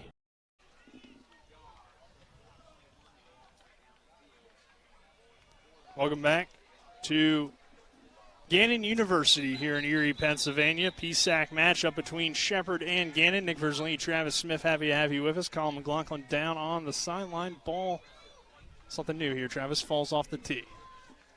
Like we mentioned, it has been a little bit windy so far today. That's about the only drawback to today's game because the weather is absolutely gorgeous.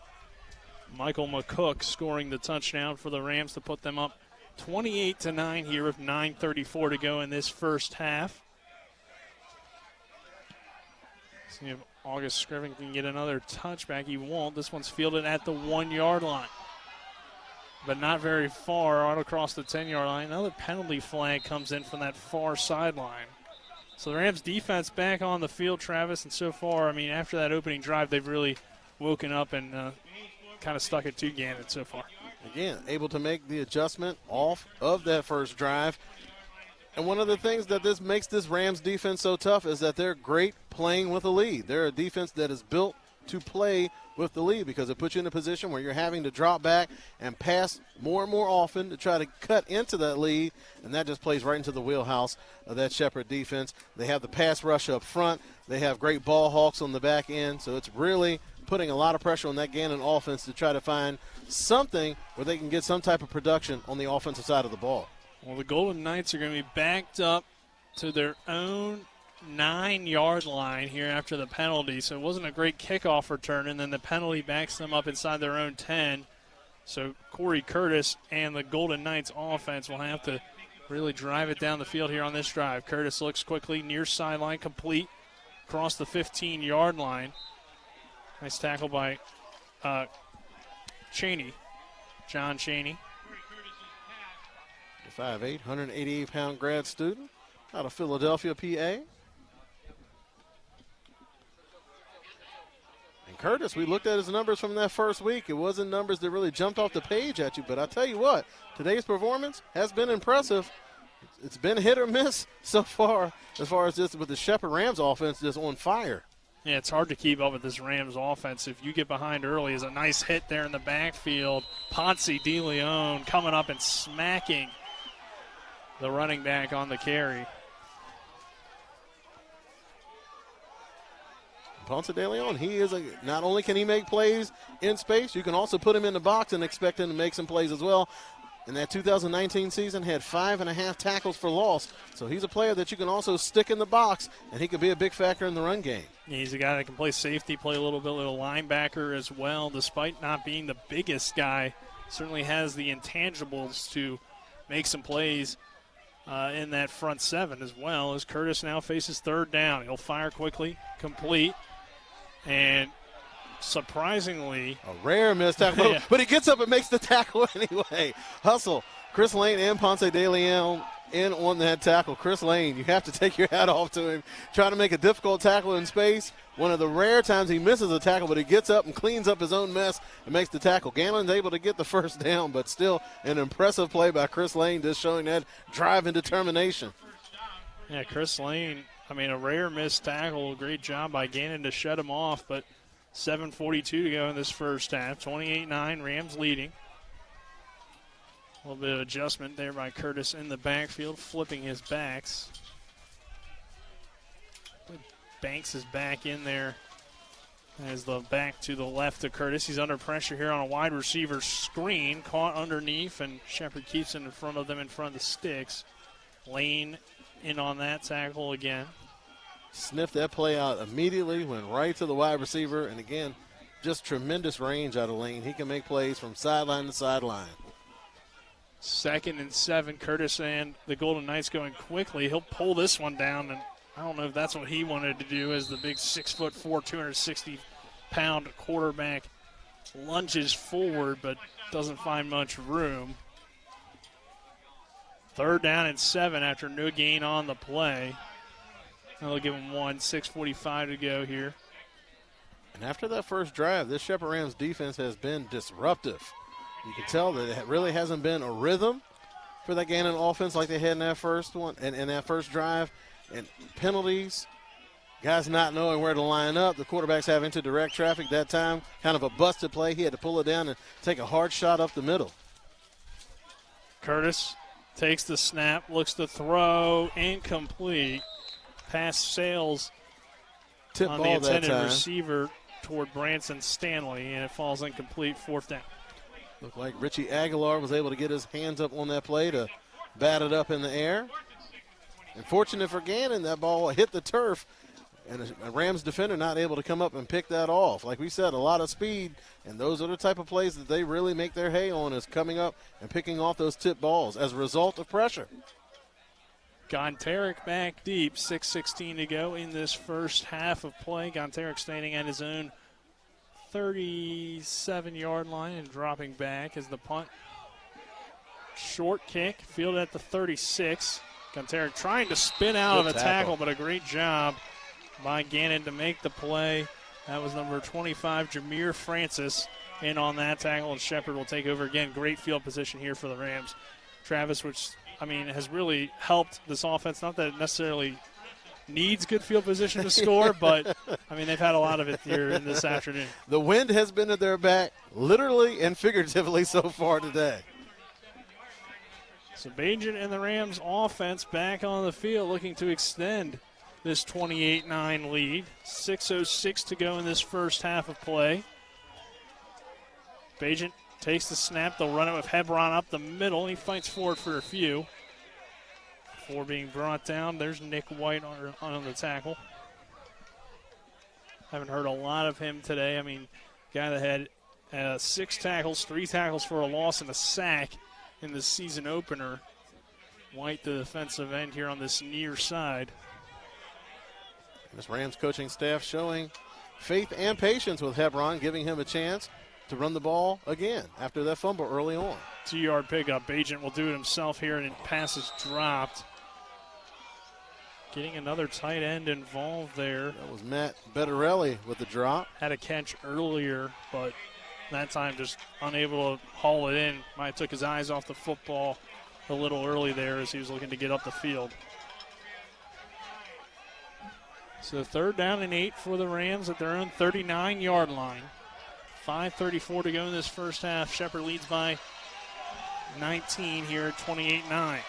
This is a tired Gannon defense right now, looking to make a play on a big 3rd down. Gannon sideline trying to get him into it here. Bajan with no backs in the backfield. They'll run a wheel route here up the near sideline with Hebron, and the pass is tipped and nearly intercepted. Trying to hit Ryan Beach. He jumps up and nearly makes a great play, at least to knock it away and prevent an interception. Bajan not wanting to come off of the field. He wants to go for it. He's going for the jugular here early on in the game. Did not want to come off the field on that one.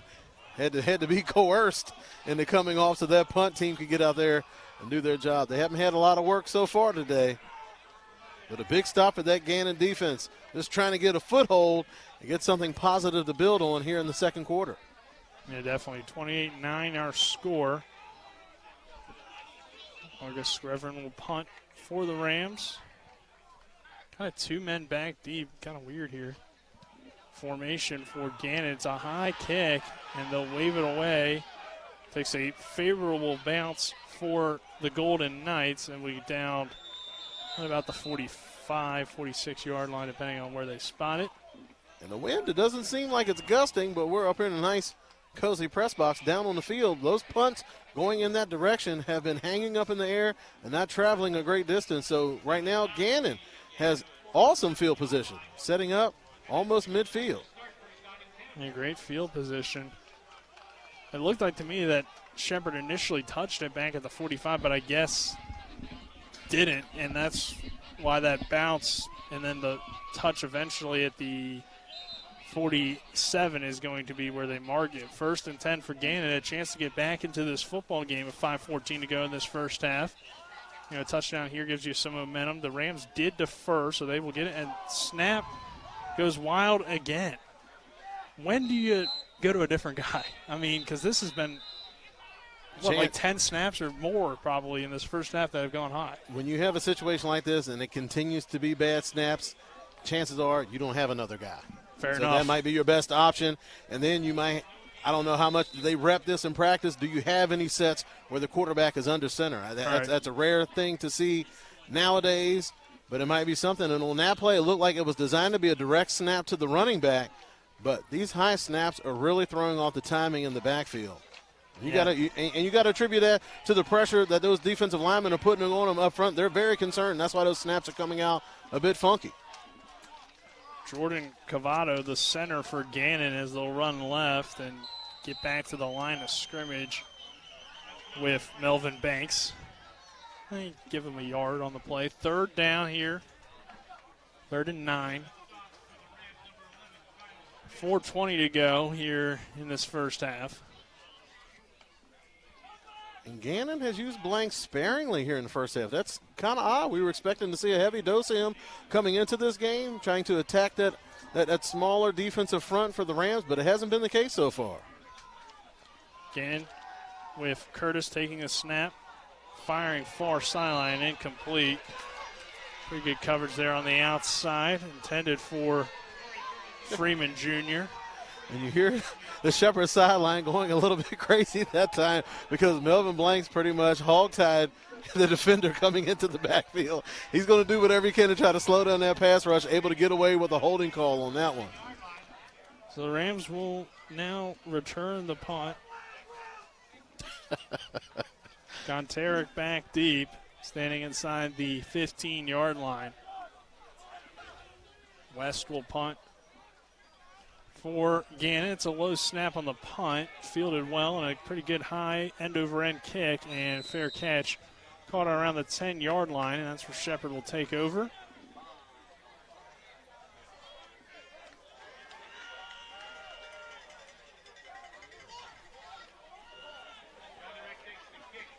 So Rams with a 28-9 lead here, 3:51 to go in this first half, and Travis Shepherd starting backed up here at their own 10-yard line. Now this Gannon defense has a little something to build on. They were able to get the Shepherd offense off the field that last drive. Now this time the Shepherd offense backed up into the shadow of their own goal line. Let's see if Mr. White can make his presence felt in today's game. Quick RPO caught over the middle. There's Garnick.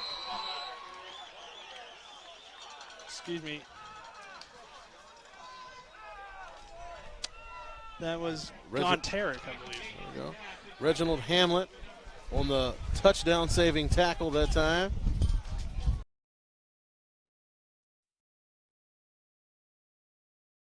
It looked like he came down. The Reds wanted to come out of the game. The coach is like, we don't have anybody for you. You got to stay out there. Wind picking up here at Gannon. You can probably hear around us. We are on top of the press box. Looked like a little bit of miscommunication there. And Tyson Bagent did the best he could with that one. Picks up a few to make it second down. See Ronnie Brown still having difficulties, not normally in on the offensive side of the ball, more of a special team standout, but he can make plays on offense and still just showing a bit of unfamiliarity when he's out there lined up on the offensive side of the ball. Under 3 minutes ago in this first half. They'll give it to Hebron this time up the middle. Hebron lowers the shoulder, fights forward to the 40-yard line. So it'll be third down for Shepherd. Not a whole lot of room to run, but it does seem like they've been a little bit more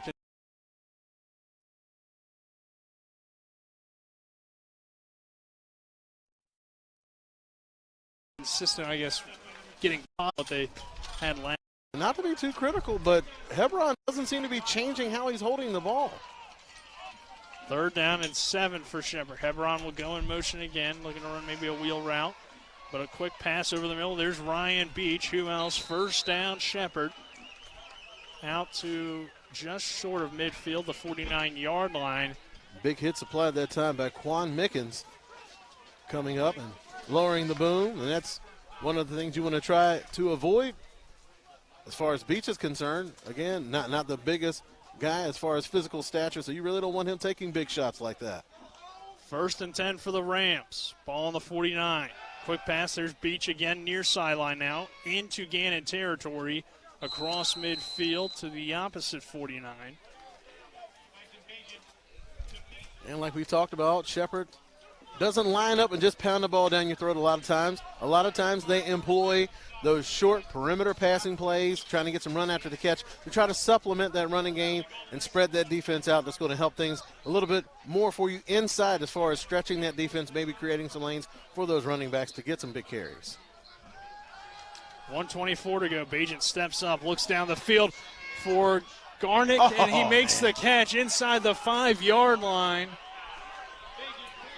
What a tremendous throw. He had Nick White draped all over his back. He's able to put the ball right down the wide receiver's shirt collar for a big pickup for this Rams offense. Tyson Bates, just a tremendous throw. Kontarek makes the catch. And now a minute to go in this first half. And Nick White, one of the few times that he had a one-on-one matchup, made his presence felt on that play, getting some pressure, but not enough to affect the outcome of the play. Bajent in the pistol formation. And now you see the tight end coming in. There was a fullback over there, so Shepherd learned their lesson on that one. Play action, dump down, and McCook will walk in for his second touchdown of the day. All he does is catch touchdowns.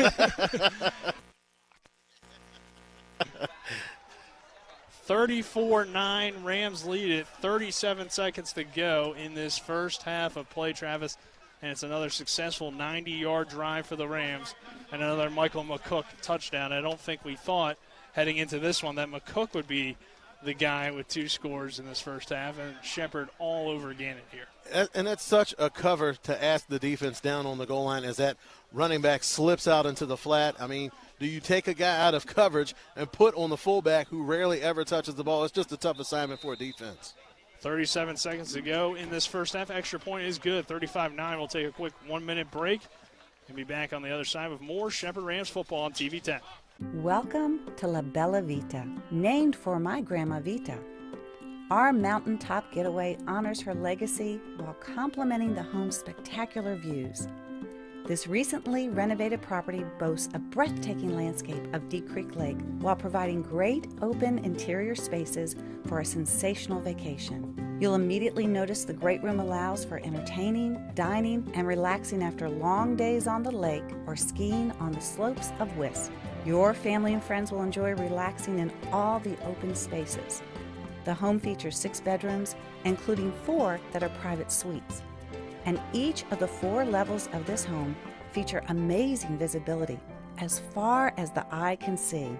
Like our family, we hope you enjoy making memories here on the mountain. We love sharing the spacious, warm, and inviting home that overlooks the lake. Cheers to the beautiful life, La Bella Vita.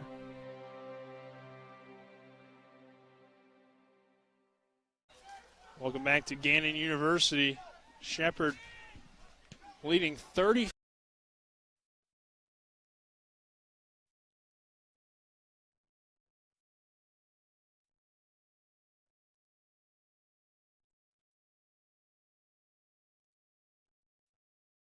When will I be able to retire?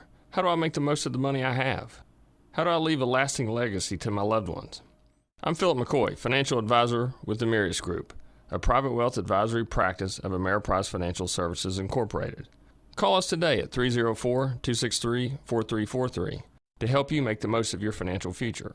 Our office is located at 1270 Winchester Avenue, Martinsburg, West Virginia. Ameriprise Financial Services Incorporated, member FINRA and SIPC. Carpal tunnel syndrome affects 13 million Americans and left untreated can cause long-term debilitation. WVU Medicine Jefferson Medical Center recently became the first hospital in the region to offer carpal tunnel release with ultrasound guidance using the new Sonex Health SX1 microknife. CTR surgery is an outpatient procedure and most patients return to normal activities within 3 to 6 days. For more info, contact WVU Medicine Board Certified Orthopedic Surgeon Brad Wright at 304-725-2663. Hi, this is Lauren from Orsini's right here in Martinsburg. Grilling is not just for the boys. We are a Platinum Traeger dealer carrying the Pro Series all the way up to the Timberline Series. We have every flavor of wood pellets along with accessories, rubs, sauces. Not just Traeger, we carry Utz, Meat Church, Lanes, and Dizzy Pig. We also carry a full line of Yeti products. Orsini's has everything to complete your backyard. Visit us at 360 Hack Wilson Way or at Orsinis.com.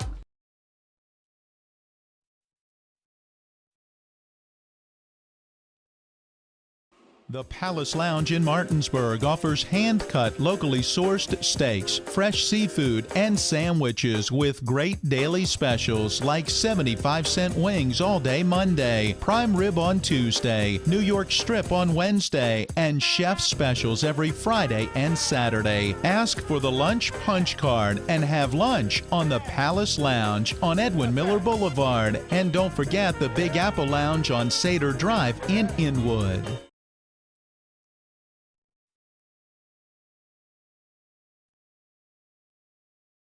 Looking to buy a home in the Eastern Panhandle? Having trouble getting your house sold? Then call Chris Ross and the Milestone Real Estate Group at Keller Williams. A Martinsburg High School graduate, Chris knows the local market, and he's proven it as the #1 real estate team in West Virginia in 2019. Milestone Real Estate Group at Keller Williams. Phone 304-579-7349 or go to callchrisross.com. Let's celebrate your real estate milestone together.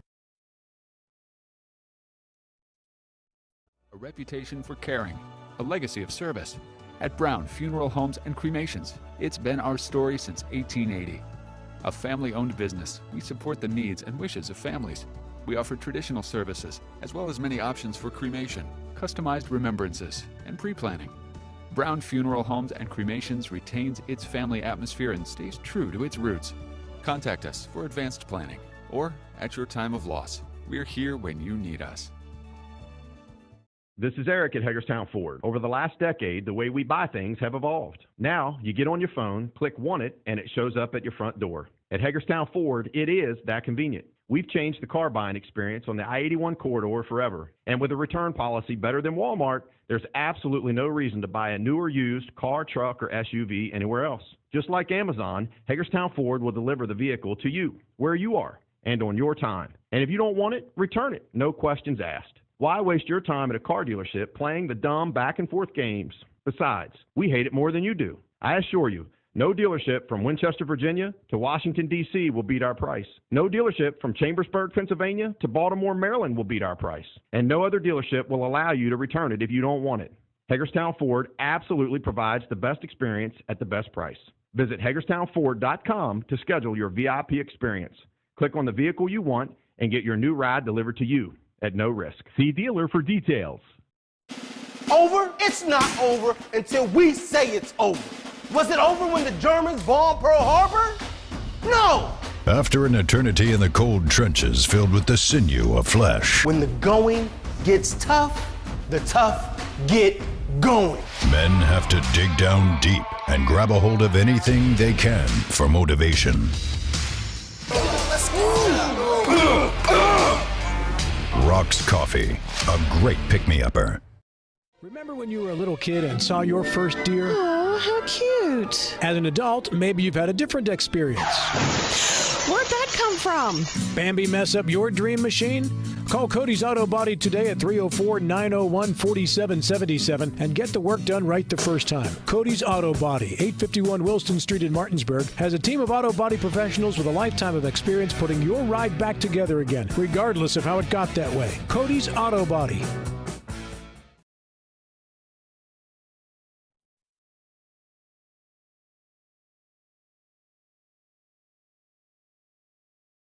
The right attorney can make all the difference in the outcome of your case. I called Sutton and Janelle, the best lawyers you could ask for. Sutton and Janelle Attorneys at Law. 70 years of collective legal experience. Family law, criminal defense, DUI, personal injury, and mediation. Sutton and Janelle got the most favorable outcome I could have expected. Visit Sutton and Janelle's new historic location, 224 West King Street in Martinsburg. Online at suttonandjanelle.com. Sutton and Janelle Attorneys at Law. They value your rights and are passionate about your success. When will I be able to retire? How do I make the most of the money I have? How do I leave a lasting legacy to my loved ones?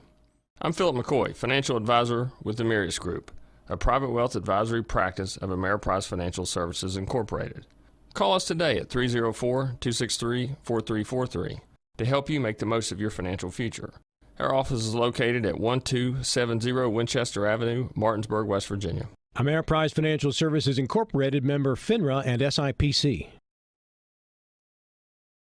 Carpal tunnel syndrome affects 13 million Americans and left untreated can cause long-term debilitation. WVU Medicine Jefferson Medical Center recently became the first hospital in the region to offer carpal tunnel release with ultrasound guidance using the new Sonex Health SX1 microknife. CTR surgery is an outpatient procedure and most patients return to normal activities within 3 to 6 days. For more info, contact WVU Medicine Board Certified Orthopedic Surgeon Brad Wright at 304-725-2663.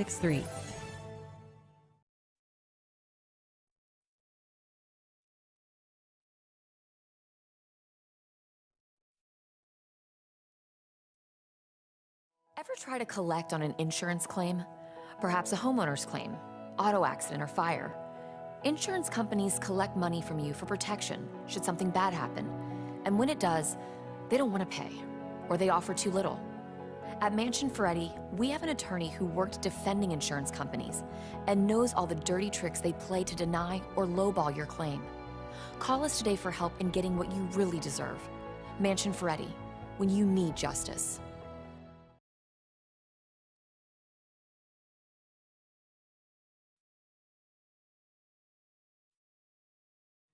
W. Harley Miller Systems understands the need and desire for reliable and affordable smart home solutions.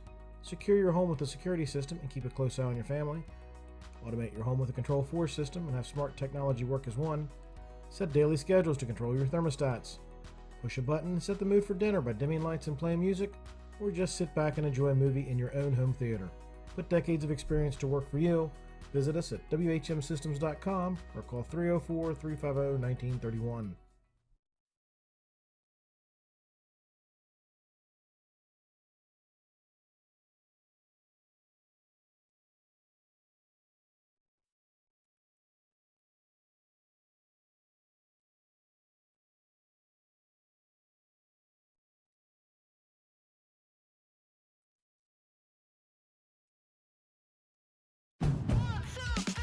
At the Honda Summer Sales Event, one summer adventure leads to another. Start with a new Honda and be on your way to desert treks, lakeside getaways, and mountain paths so remote you need an actual map. For a limited time, well-qualified buyers can get 1.9% APR on the 2021 Honda Accord and 0% APR on the 2021 HR-V or Pilot. Miller Honda, south of Winchester, home of the lifetime powertrain warranty. www.mymillerhonda.com. See dealer for financing details. With 4 new car dealerships and 4 used car dealerships in 3 states, Parsons is the largest used car and fastest growing new car dealer in the tri-state area. Take Parsons Ford with huge savings on hundreds of new Fords, financing from 0%. Parsons' goal of financing for all, and Parsons' famous above-market trade-in allowances that help make Parsons #1 for used cars too. See why so many won't buy anywhere but Parsons Ford in Martinsburg. We became #1 by making you #1 first. Parsons.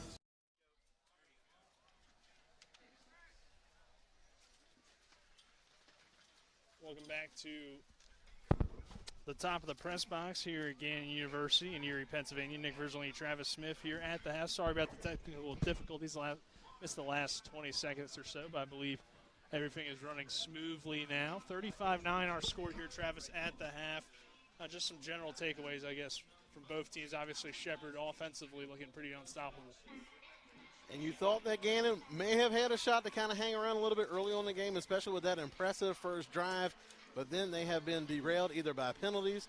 Bad snaps have really plagued the Gannon Golden Knights early on in the game, throwing off the timing of those fakes and runs in the backfield. And you don't need to give that Shepherd Rams defense any advantage at all. They're so fast to the football, so a little bit of mistiming or miscommunication in the backfield, and it's going to spell disaster for you. On the other side of the ball, the Shepherd Rams offense has been hitting on all cylinders. Again, this is an offense that has proven that they really don't need a sustained running attack to have a sustained attack on offense. They're able to supplement their running game by throwing quick passes to the perimeter and allowing those athletes to make plays in space and pick up yards after the catch.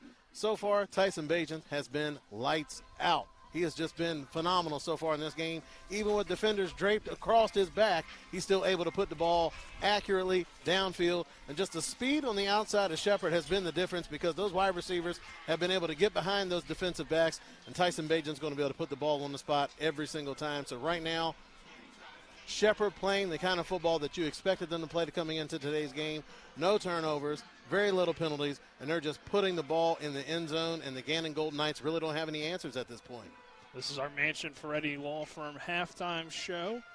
Mansion Ferretti Law Firm located in Martinsburg, where it's about seeking justice for you. Go to wvjusticelawyers.com. We'll look at some stats here in this first half. We'll start with Shepherd. Not a whole lot of runs here, Travis. Just 3 carries for Ronnie Brown for a total of 12 net yards. 4 yards a carry isn't bad, but, it really hasn't been necessary to run the football when Tyson Bagent has put up a game number of stats in the first half. 24 of 29, 310 yards, 5 touchdowns. That's unbelievable. I don't know the math that goes into figuring out a quarterback rating, but if that's not a perfect quarterback rating, I don't know what it is. That always has confused me. What exactly is a quarterback rating? It just means he played well, right? Yeah. I think I can tell that by just looking at the numbers. 44 is his long, 5 touchdowns. Ryan Beach has 7 catches, 75 yards and a score. John Gonterick with 3 catches for 101 yards. Greg Leonard has 2 touchdowns. So we're missing 2 of them for some reason here on the stats, unless I'm missing something.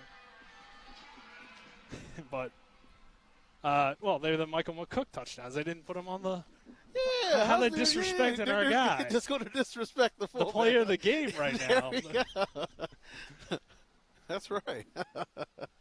No respect for the fullback. They I never mean, get any love. We're going to need more than one sheet of paper to fill up with all these stats. Maybe that's what we got to flip it over. Maybe it's on the back. Maybe they don't have him on the roster because they're like, he's he won't do anything. Yeah, he don't need him. But Jonathan Moss, 2 catches, 48 yards as well. So the real key, too, as some of these catches aren't on here from the tight ends as well, but Brian Walker's made an impact. And, a lot of different guys getting involved. Also, and a lot of times when you compliment a team as far as like their offensive line, it's usually when the running game is dominant. You want to compliment that offensive line. But you're looking at this offensive line here today, you have to compliment them on their pass protection. Tyson Bagent dropping back nearly 30 times in the first half, 0 sacks. 0 sacks. 1 hurry towards the end of that first half, and he still completed the pass. So they have done an awesome job of keeping their quarterback upright, clean, and calm. He's able to go through his progressions and throw those balls on time and accurately. Kind of some differences in this first half, but here's the similarity. Neither team is running the football effectively. Gannon, with its lead rusher, 4 carries or 6 net yards. Melvin Banks, 3 carries, 7 yards. So they are not running it at all, and the difference is it's not working for Gannon. As Corey Curtis, 10 of 19 in that first half, 120 yards and a touchdown. That's not a bad first half, but it seems like Gannon needs to rely on the run a whole lot more than Shepherd does to keep up with this Rams offense. And that's just surprising. We don't know if there's an injury or some type of concern where they don't want to use blanks that much this week. But like we mentioned, in that first game of the season, He had 16 carries for 102 yards and a touchdown. You thought that was going to be the difference in today's game, because one of the best defenses that you can have against Tyson Bagent and that Rams offense is just keeping the ball out of his hands. And one of the ways that you're going to be able to do that is having a sustained running attack, eat up time of possession, and just really put the pressure on that Shepherd Rams offense, but just not being able to stay in a rhythm. But right now, Gannon not doing their part as far as running that ball. They've used the young running back a lot more than they have blanks. Antonio Wright, the redshirt freshman, has come in. He had 5 carries for 20 yards last week. So far today, 4 carries for 11 yards. And those averages have been very anemic for the Gannon running game so far. Melvin Blanks only averaging 2.3 yards per carry. Antonio Wright only 1.5 yards per carry. That's really not going to put the pressure on the defense to make any type of adjustment at all. Yeah, definitely not. Corey Curtis has ran the ball as well. 5 carries, 3 yards in the ball game. You look at some of the receivers standing out again. Gannon spreading it around as well. Branson Stanley has 2 catches for 61 yards. Sam East, 2 catches, 18 yards. Johnny Freeman, 2 catches, 16 yards. And Demarius Freeman Jr., 2 catches, 10 yards. Punting, Isaac West has punted the ball 4 times for 136 yards. Has kind of had some issues with the wind. And then defensively for both teams, we'll start with Shepherd. Malik Holloway probably the standout. 5 tackles and a sack in that first half. Kyle Smith also making plays. 4 tackles, 2 for a loss. And then for Gannon, Jordan Tolliver has 5 tackles in that first half, along with Chris Farnsworth and Keith Thompson with 5 and 4 tackles respectively. So as we kind of wind down the halftime show, that was your halftime stats brought to you by Dobson and Associates PLLC, providing all your back office needs, including accounting, payroll, and human resources. They want to be your back office. Call 304-264-0437 or stop by 217 West Burke Street in Martinsburg. Travis, as we kind of wind down the halftime show, and then we'll send it back to the studio for Spencer Dupuis to have some college football scoreboard update. Shepherd obviously cruising right now, but do you think Gannon has a good chance to get back into it if he can clean some things up? And I guess what does Shepherd need to do to continue to just put a beat down on Gannon? I think Gannon right now, your goal is very simple. You just want to come out of this game with something positive. If you can put together a drive like you did to begin the game, that has to be the goal. But unfortunately, their defense is going to have to step out on the field first and try to get that ball away from the Shepherd Rams offense. Right now, for Shepherd, you're doing well. You have a big lead. So the question comes up is, when do you start subbing guys out and start bringing in younger guys, because you don't want to risk a game. You don't want to risk an injury in a game that you're fully in control of. Plus, you want to take the opportunity to develop some talent for later on in the season. You're going to have to rely on that depth. Think back to that 2019 season where the Rams were a bit dinged up going into that Lockhaven game. They pulled some of those younger guys off the bench. They got some valuable experience in that game. The running game started to get traction, and it really provided some depth down the stretch because those guys had confidence in really getting in there and getting some live game action.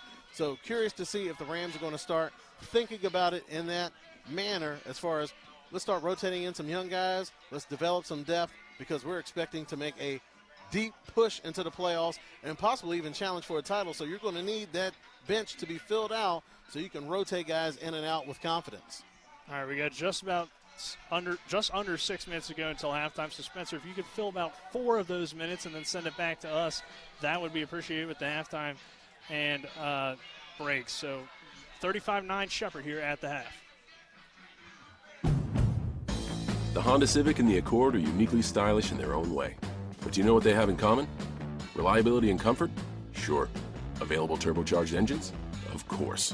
But also, the driver, having fun for no reason, except for the thrill of driving a Honda. Kelley Blue Book's 2021 Best Value Brand. Miller Honda, south of Winchester, home of the lifetime powertrain warranty. www.mymillerhonda.com. Based on 2021 brand image awards from Kelley Blue Book, visit kbb.com for more information. Ever try to collect on an insurance claim? Perhaps a homeowner's claim, auto accident, or fire. Insurance companies collect money from you for protection should something bad happen. And when it does, they don't want to pay, or they offer too little. At Mansion Ferretti, we have an attorney who worked defending insurance companies and knows all the dirty tricks they play to deny or lowball your claim. Call us today for help in getting what you really deserve. Mansion Ferretti, when you need justice.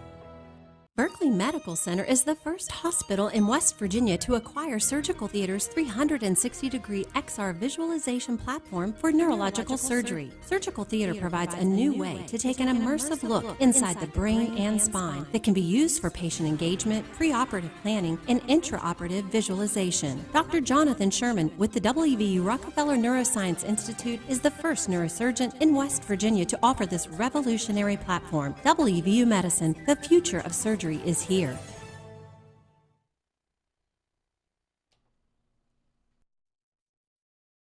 The right attorney can make all the difference in the outcome of your case. I called Sutton and Janelle, the best lawyers you could ask for.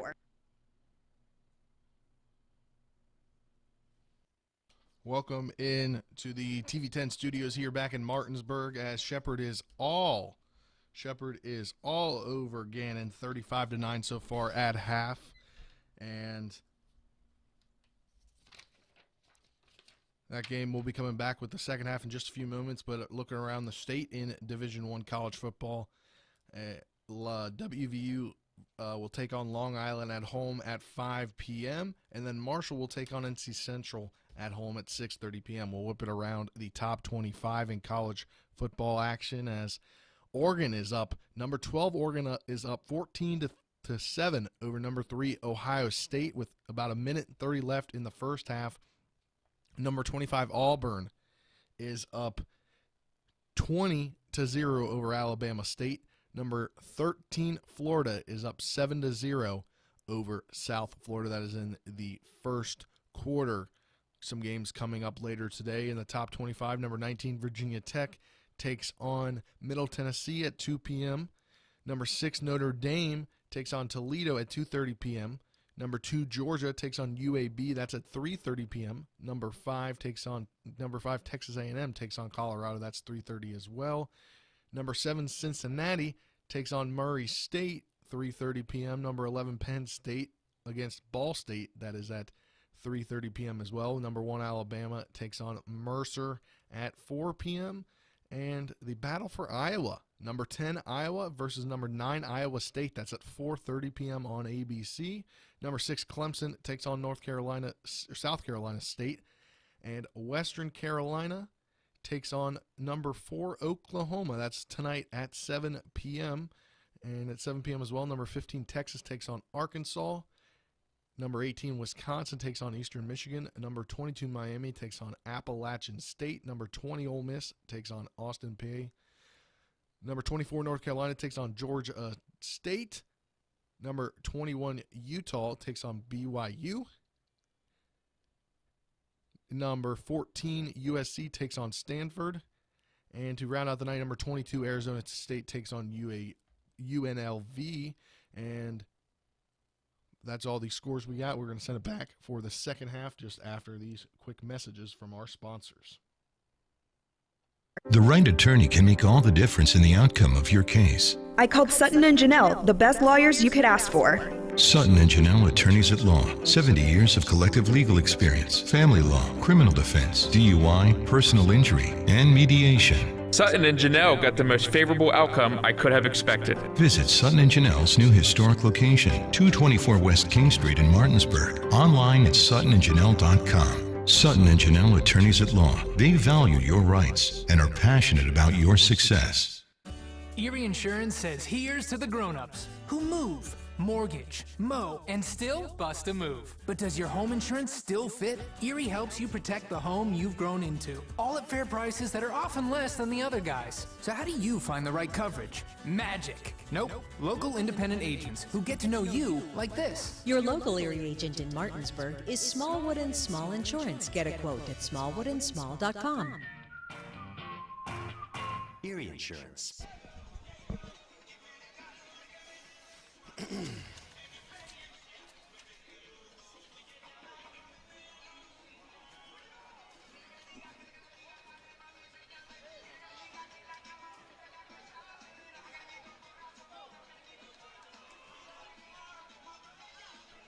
All right, welcome back to Gannon University. Rams leading here as we start the second half, 35-9. They elected to defer, so Shepherd will get the football to start the second half. Nick Verzolini, Travis Smith here On the call, Matt Miller on camera, John Alderton, our on-site producer, Spencer Dupuis back in the studio, and Colin McLaughlin roaming the sidelines for us as Ryan Beach will take it a yard deep in the end zone. This time he'll take a knee. You could tell he was itching. He wanted to make something happen. Yeah, he thought about it, but probably knew that wasn't the best decision. I think the referee gave him a little bit of advice, like, you might want to keep that in there. So 35-9 Shepherd all over Gannon in this first half, and we'll see, can the Golden Knights rally back, but it's going to start with trying to stop this high-powered Rams offense. Over 300 yards from Tyson Bagent in that first half. 5 touchdown passes. It's been a great game, and the Rams don't get the best start here with a timeout. We'll keep it here since the second half just started. 35-9, Travis. We unfortunately were unable to get to Coach McCook down on the sideline. And like you mentioned, not the way you want to start the second half, but you've played a clean game so far to this point. You're in a position right now where those timeouts in the second half aren't going to be as critical with a 35-9 lead, so you want to get started out on the right foot. So go ahead and call your timeout. Make sure your personnel is straight. Everybody understands what their job is on this first play. You want to set the tone for the second half. Third quarter here, just getting started. Rams with the football.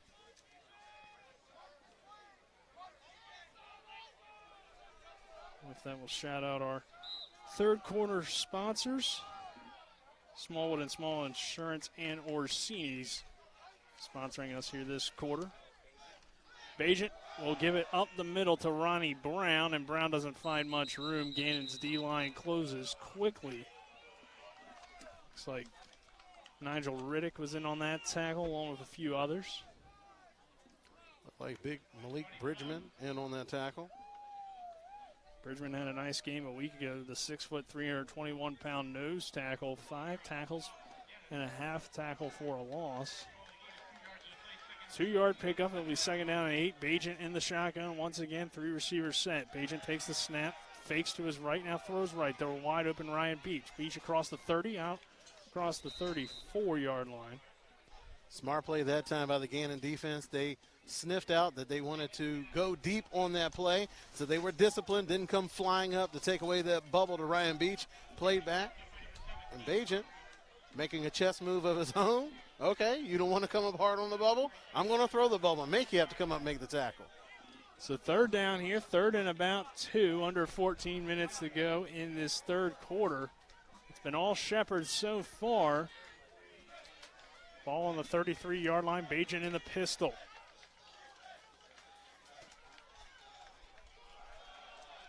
Cole closes quickly. I'm not sure if Hebron got there. Nick White, one of the guys in there. Did not get it.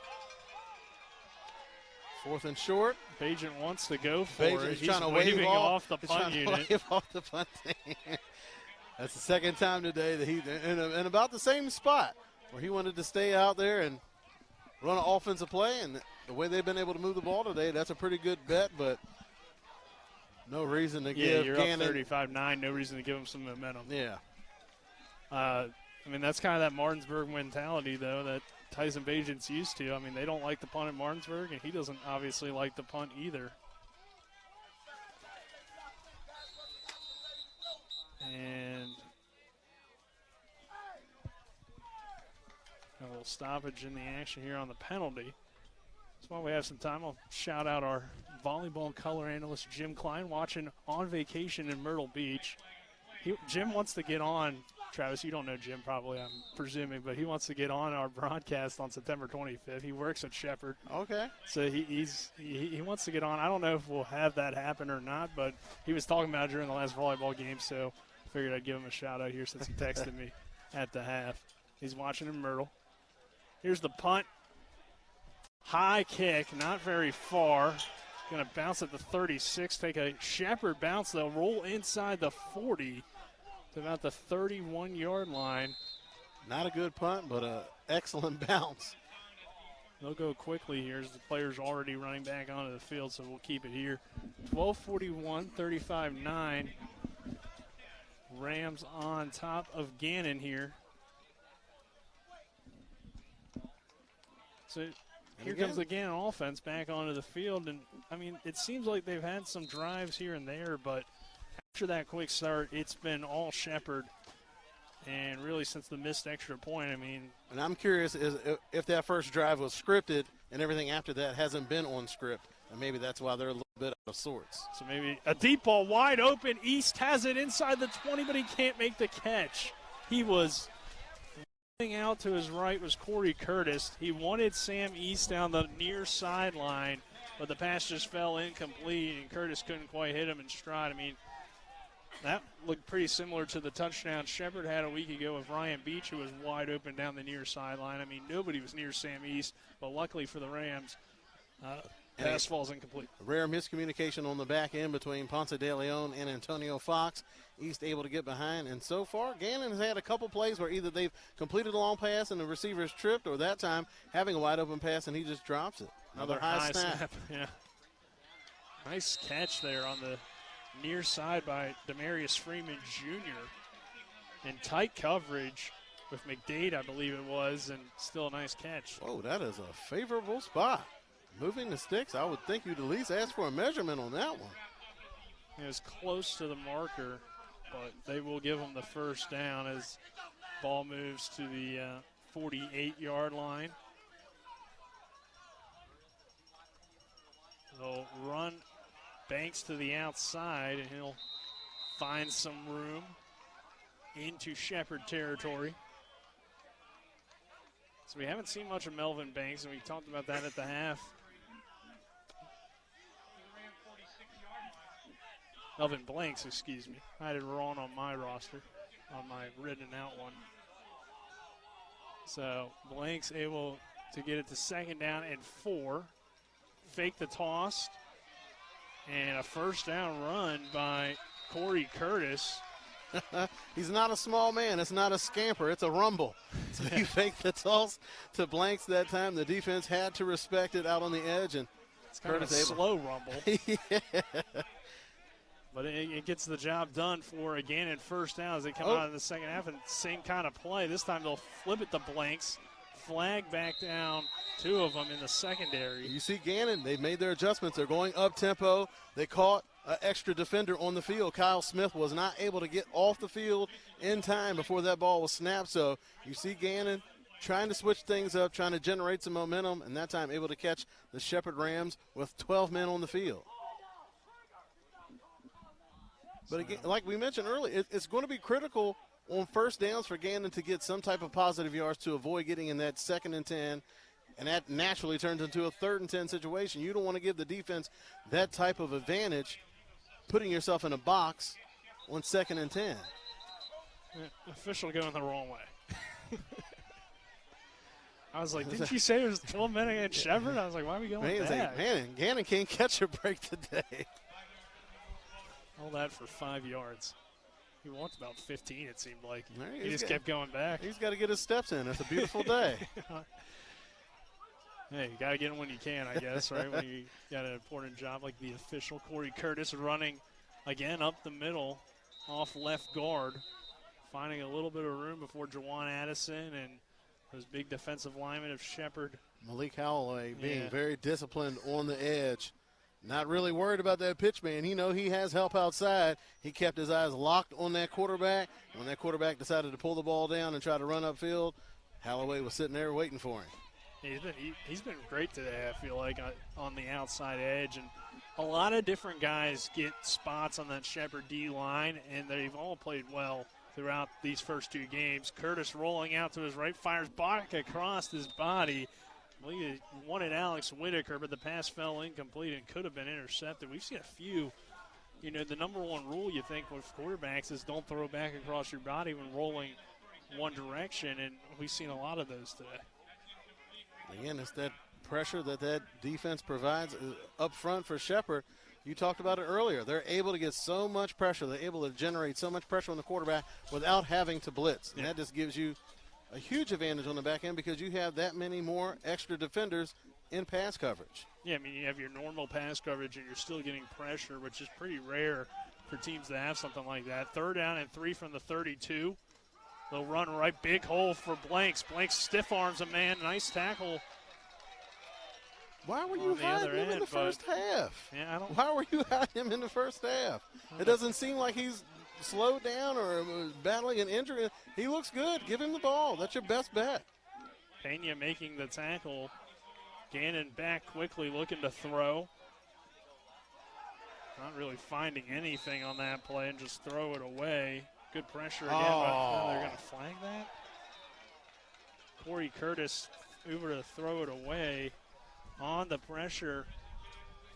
How is that roughing the? He still had the ball. He still had the ball in his hands. I don't understand how you can call that roughing the passer. Maybe like tackling down around the legs, but yeah, really 6'4". He's all legs. Rule because you have guys like this that are 6'4", 220. How else do you want to bring them down? I mean, now you're seeing that starting defensive line unit get back into the game. Like we mentioned earlier, you're going to start seeing some younger guys being rotated in, trying to develop some depth and confidence in that depth. Yeah, guys right now, it's money time. You got to put your starters back in. Yeah, Addison, Holloway, Smith, Robinson, all of them back in on that D line for Shepherd. As it's 1st down and 10 from the 12-yard line. They'll give it to Blanks again, and this time he gets stuffed. Is that Ponce de Leon coming up there? No. It was Holloway with another tackle.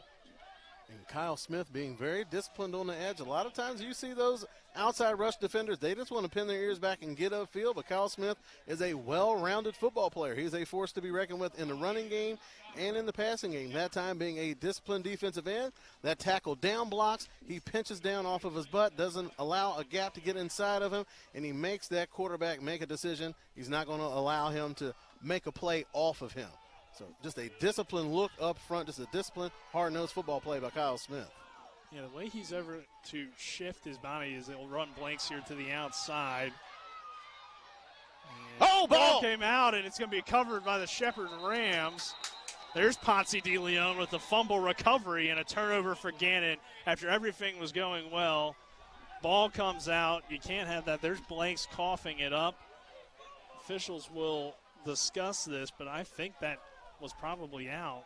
Because it looks like he was on a pile of bodies, so I don't think his knee had touched the ground yet.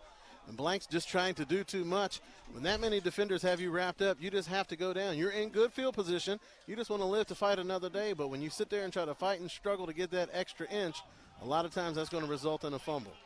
Well, they're not going to rule it a fumble. They're going to keep possession with Gannon. So Ponce de Leon's had kind of a tough day, man. I mean, you got a pick 6 taken away and then a fumble recovery taken away. 3rd down here, 3rd and about 5. Curtis in the pistol. 2 receivers go to the near side, 1 to the far. Golden Knights can still get a 1st down. Shepherd in kind of a dime formation. Curtis pump fakes, pumps again, now fires, end zone, touchdown, Gannon. Now they're going to rule it incomplete. A little hand fighting over there in the corner, but the referee's going to let them play. Result is an incomplete pass, and right now a decision for Gannon, but really not so much a decision. You don't want to settle for a field goal. Don't know how many times you're going to get down here. You need to put some points on the board, but well, it appears they will try a field goal. Now looks like the wind has shifted a little bit. Might be blowing in their face.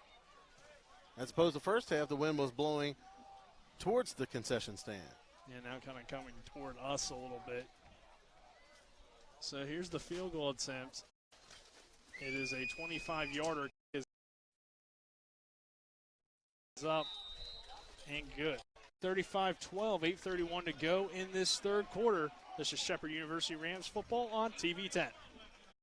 Imagine this, an entire week with your family in a mountaintop home overlooking one of America's most scenic lakes. Sound good? Let me tell you, for my family, it doesn't get any better than La Bella Vita at Deep Creek Lake. I'm David Welch, and you know I give it to you straight. So here it is. From the moment you arrive at La Bella Vita, the pressures of life will disappear as you bask in the comfort of this beautiful 6-bedroom house with 2 outdoor decks that overlook the water and great amenities like a pool table, a large hot tub, and towels and bedding already in place when you arrive. You'll also enjoy the wonderful selection of local restaurants and pubs. Debbie and I love Deep Creek Lake, and we especially love La Bella Vita. To make your reservation, call Tailor Made Deep Creek Vacations and Sales at 301-750-2182. That's 301-750-2182.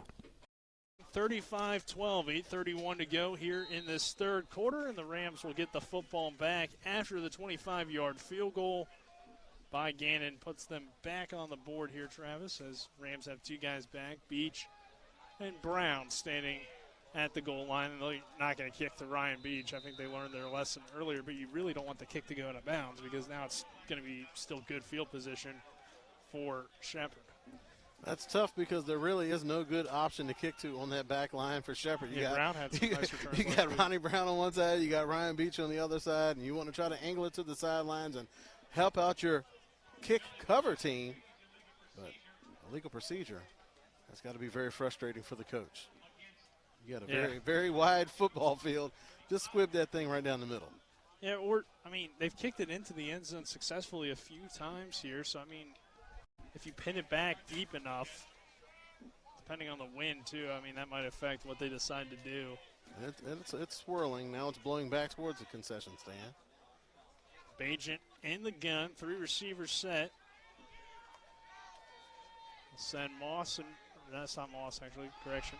Play action pass, they'll dump it down here underneath. Tiptoeing the sideline by Gonteric. He's been active.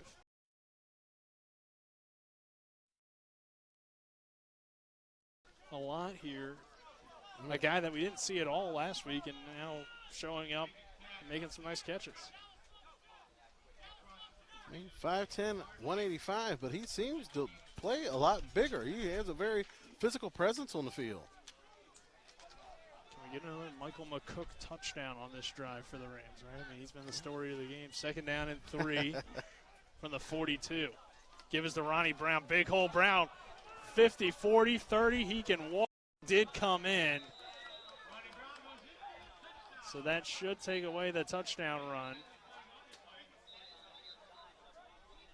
But the way the Shepherd coaches are reacting, they believe the penalty is going to be against Gannon, possibly lining up in the neutral zone. All right, well, lined up in the neutral zone, but didn't work out for you as Ronnie Brown went right up the right side and could pretty much walk in for a Ram touchdown. 41-12, 7:46 to go in this third quarter. We'll have the extra point here in just a moment. Ronnie Brown doesn't mess around. He likes hitting those home runs. Don't give me those little short 3- and 4-yard runs. He wants those big gains. Yeah, he has that ability. That's really been all he's done in the backfield is hit big runs when necessary. Again, and that's vintage Shepherd football, just a zone run play right up the middle. Those offensive linemen do such a good job of getting up on those linebackers. Extra point is good. 7:46 to go in this third quarter. 42-12 Shepherd. We'll be back with more Shepherd Rams football on TV 10.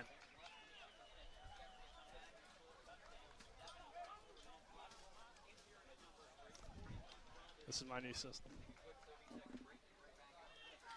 I don't know where Colin's at. Looking to buy a home in the Eastern Panhandle? Having trouble getting your house sold? Then call Chris Ross and the Milestone Real Estate Group at Keller Williams. A Martinsburg High School graduate, Chris knows the local market, and he's proven it as the #1 real estate team in West Virginia in 2019. Milestone Real Estate Group at Keller Williams. Phone 304-579-7349 or go to callchrisross.com. Let's celebrate your real estate milestone together.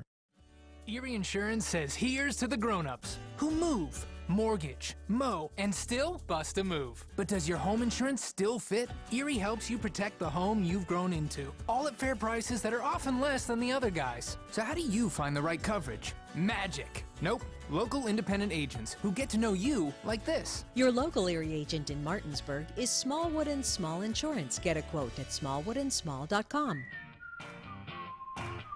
Erie Insurance. Our executive producer on site, and then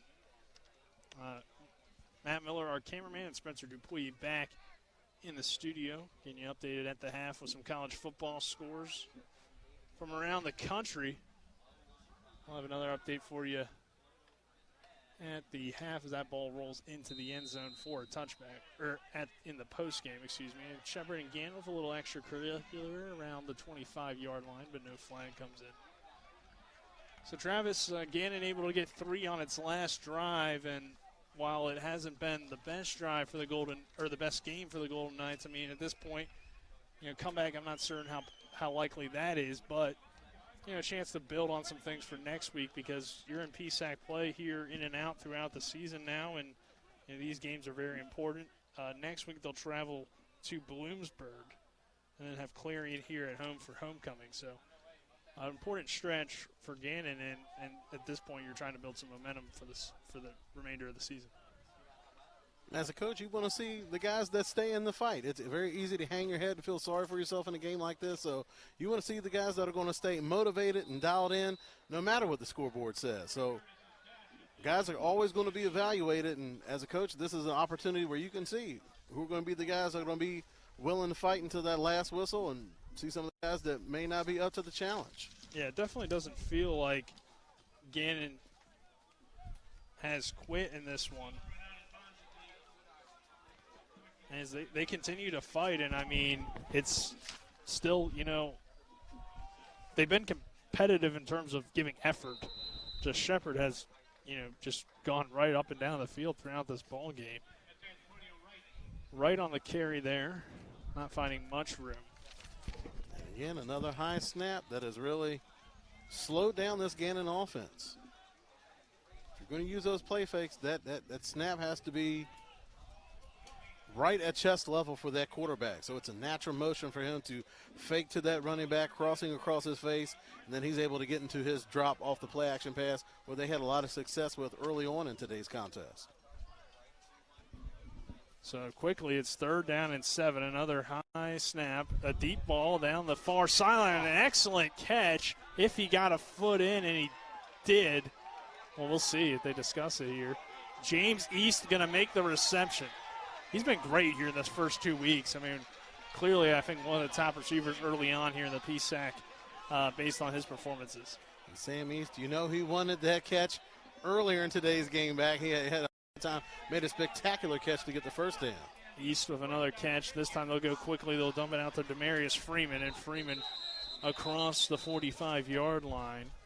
And again, three flags come in. So Golden Knights going up-tempo again. I think they may have caught Shepard once again with 12 men on the field. Well, 3 of them came in, all from the back line of officials. It seems to be the case that the Shepard coaches are arguing if the offense has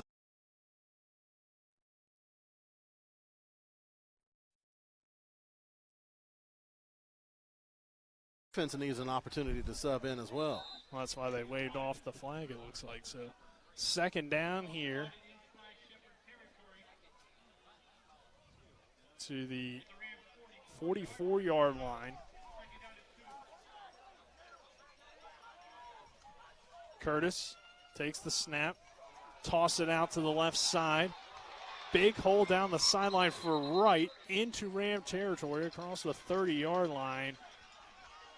So we've seen some nice runs by Wright as kind of a change of pace back. Blanks has been up and down, and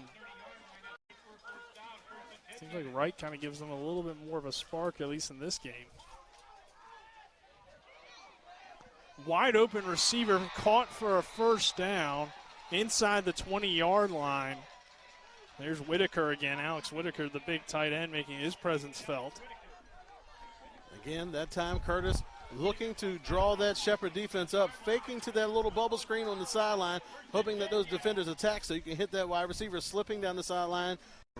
But again, Curtis able to make a good throw and squeeze it in that tight space in between the corner and the safety. Woo-hoo-hoo!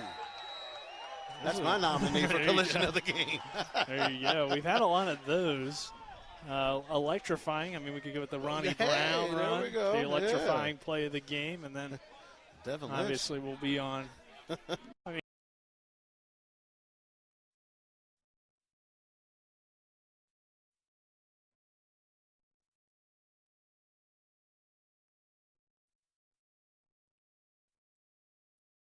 I think that was so.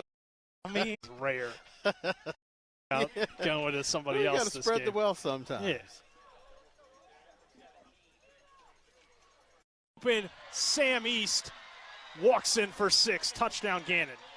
But you see the difference in the offense when they're able to have a running game where it puts the pressure on the defense, where they have to be disciplined and respect those run fakes, and it's going to freeze. Start peeking in the backfield, and that's when you're able to get the guys behind them. A good quality drive that time by the Golden Knights. Able to 42-18. If this extra point is good, it would make it 42-19.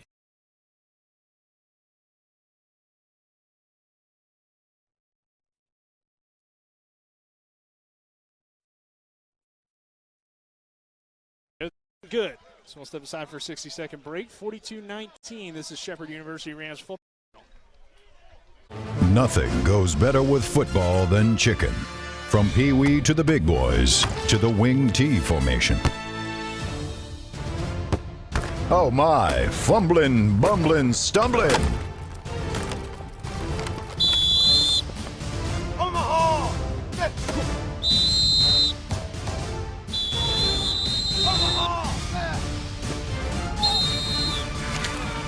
Rocks local market. The right attorney can make all the difference in the outcome of your case. I called Sutton and Janelle, the best lawyers you could ask for. Sutton and Janelle Attorneys at Law. 70 years of collective legal experience. Family law, criminal defense, DUI, personal injury, and mediation. Sutton and Janelle got the most favorable outcome I could have expected. Visit Sutton and Janelle's new historic location, 224 West King Street in Martinsburg. Online at suttonandjanelle.com. Sutton and Janelle Attorneys at Law. They value your rights and are passionate about your success. Welcome back to Erie, Pennsylvania. On top of the Gannon University press box, Nick Verzolini, Travis Smith, happy to have you with us for Shepherd Rams football on TV 10 and the WRNR YouTube channel. 4:36 to go in this one. Another Ram touchdown. Or another Gannon touchdown, I should say, as the Golden Knights get back on the board, and another ball goes out of bounds on the kickoff. So showing a lot of respect to that talent and speed on the back end. I think they're looking at the percentages and like, an illegal procedure, not a bad option as opposed to kicking to Brown or Beach on the back end. Last time for Gannon, they were able to get a stop and get the Rams off the field relatively quickly. So see if it works out here. But Shepherd will start from its own 35-yard line. 4:36 to go in this third quarter. 42-19, Rams on top. Bajent in the shotgun to begin the third, and we'll see how much longer he has in this ball game. Probably try to get at least one more touchdown as they'll play action. Bajent staring down Greg Leonard, looks for him and is going to call incomplete, but a flag comes in from the secondary, maybe for pass interference. Was a bad call. Oh, they're going to call it on shit. There could have been something. So maybe there's a little pick action outside to get, okay. I was going to say, if they called that on Tolliver, that was bad. Yeah, because that was good coverage. Yeah. It looked like to me that something happened around here where bodies were kind of together, so it makes sense if that.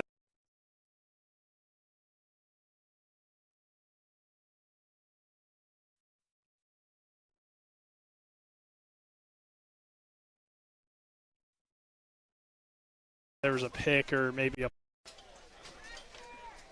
So the Rams to first down from their own 20-yard line. Need to get all the first and 25 for the Rams. Bajent in the gun with a 3-receiver set. They'll look to throw again.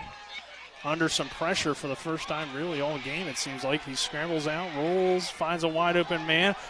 And back to the original line of scrimmage goes Ty Hebron on the reception. And almost like a fire drill, still able to have the wherewithal to direct some traffic and make something out of nothing. Yeah, spin around, find a guy open, and complete a pass downfield. Not a bad result for the Rams quarterback. 4 minutes to go in this third quarter, 42-19. Bajent quickly gets the troops back to the line.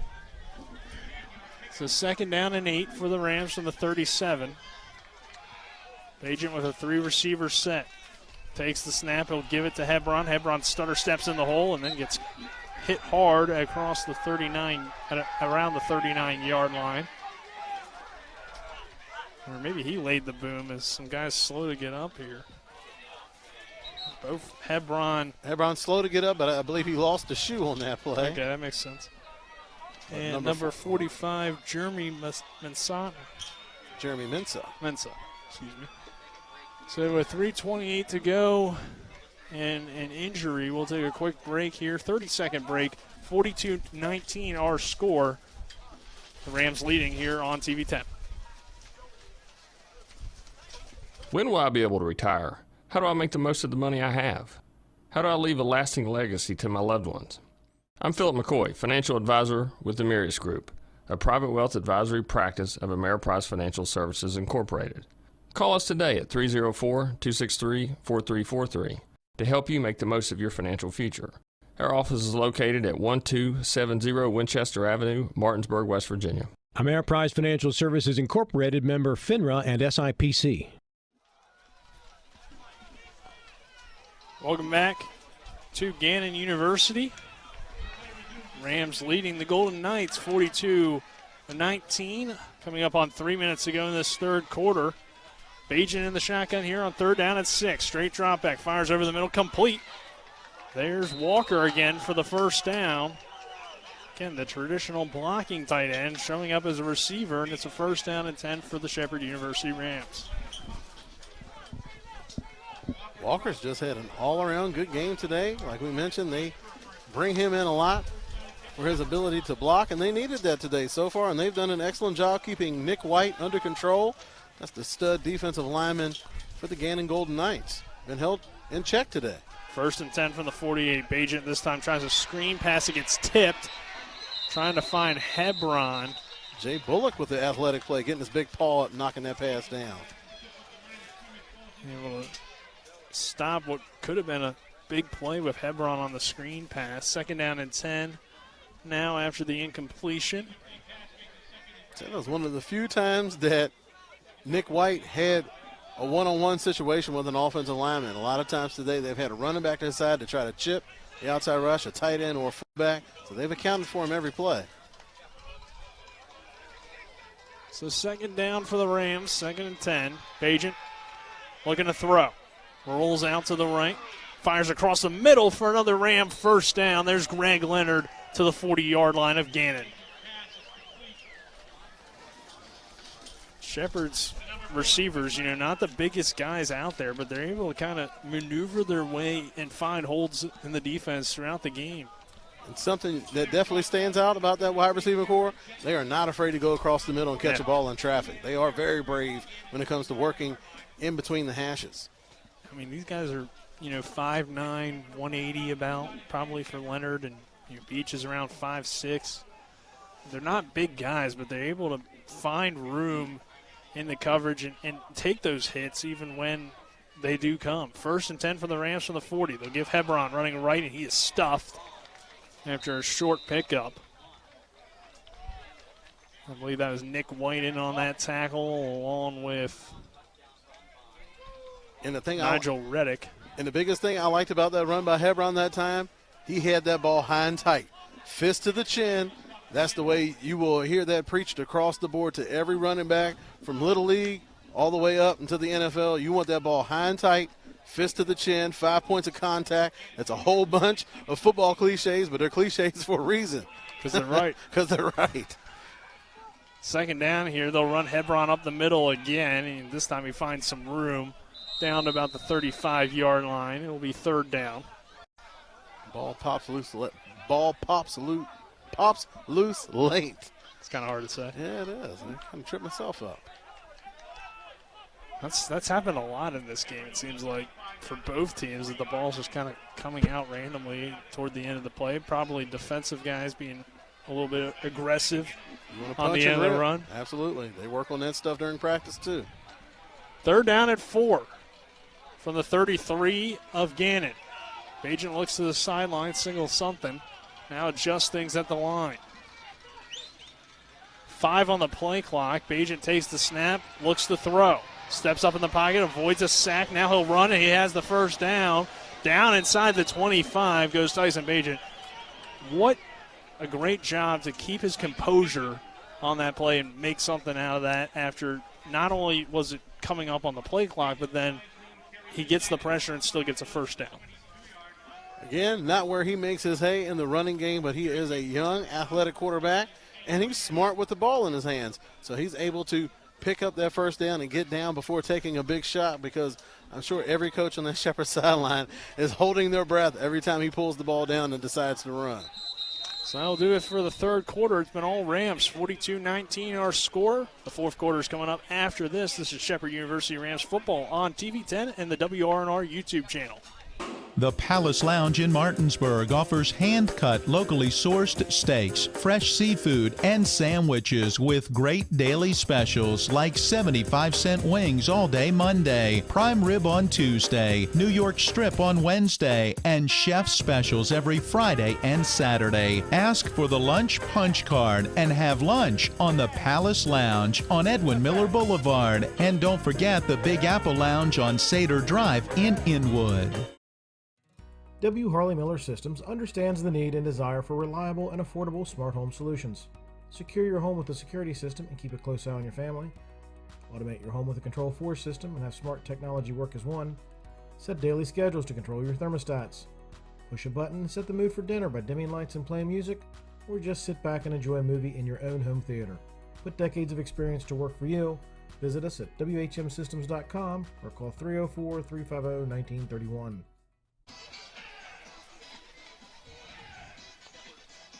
Welcome back to Gannon University here in Erie, Pennsylvania. From on top of the press box, Nick Verzolini, Travis Smith here on the call. Matt Miller on camera, John Alderton running our cameras and kind of giving you the different angles that we have. And Colin McLaughlin down on the sidelines also on camera and providing interviews when we're able to go to them. Bagent in the shotgun, Hebron to his right. Bagent will keep this time, ducks his way forward inside the 20-yard line. So the Rams driving here once again as we enter this fourth quarter, 42-19 our score. Spencer Dupuis also back in the studios. I think I forgot to mention him, doing a great job. And I think those type of run plays for Bagent is good for the Rams offense to get that on tape. So when opposing defenses are studying him, that's one more thing that they have to try to account for, is his ability to pull that ball and run it a little bit. Might not be enough of a big threat, but that's still taking time away where they could be studying other things. Here's a play action. Bagent looking downfield, and that time he just keeps it again. He might have had a chance to force one in there, but didn't want to fire across the middle of the field, so just took the smart play, took what the defense gave him, and get the first down as well. So again, you take that. Not only does he pull the ball down, it's a safe play, and he gets out of bounds without taking a hit. That's something you really don't want your star quarterback doing, is taking unnecessary punishment. But again, when they do that read option look, that RPO look, you want to put that on tape early on in the season, because that's just one more thing that an opposing defense has to prepare for. Bagent in the gun. He'll take the snap, looks to throw again, pump fakes, fires, end zone, caught, touchdown Rams. Incomplete. I thought he got a foot in there. Well, wasn't that the defender just didn't give up on the play? The ball hit him in the breadbasket.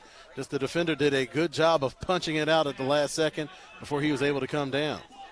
Gonteric, the intended receiver. Looks like Cameron Jenkins was in on the pass breakup that time.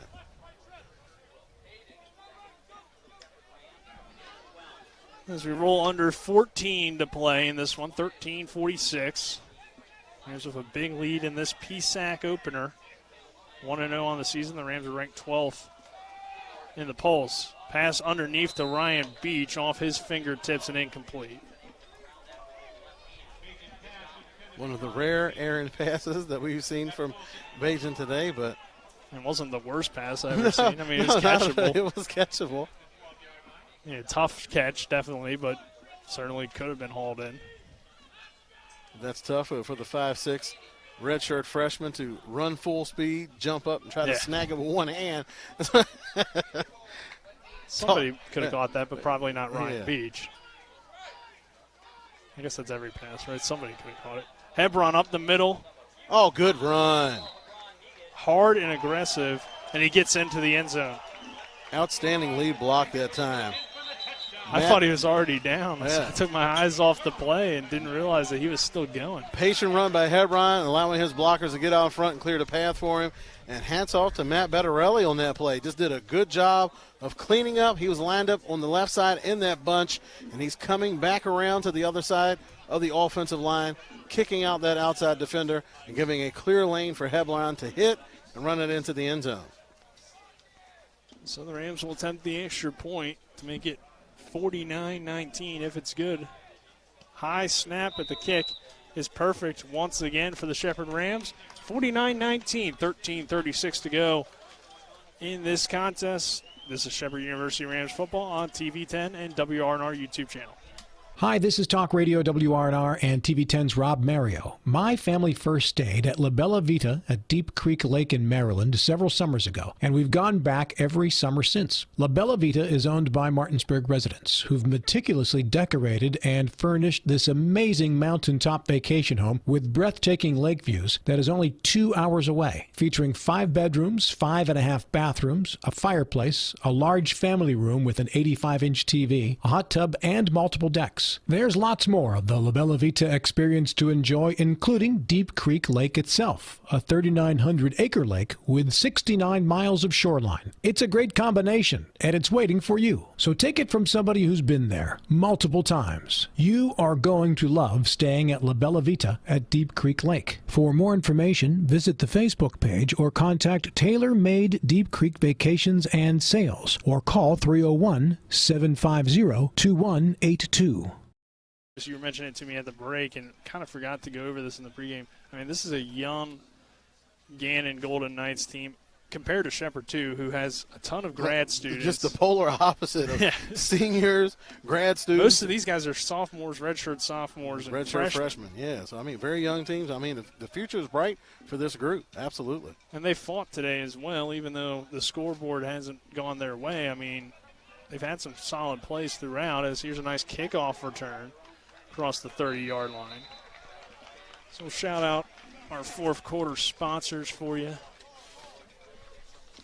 And that's I mean, in the positive plays that they've made, and they've made their fair share of positive plays today, that's something that you can really put stock in. You really can't call that fool's gold because they're going up against such a talented, deep, veteran group. So any positive plays that you're able to make in a game like this is something that you can really hang your hat on going forward in the season, because these young players are only going to get better, only going to get more experience, and they're only going to get more confidence as the season goes along.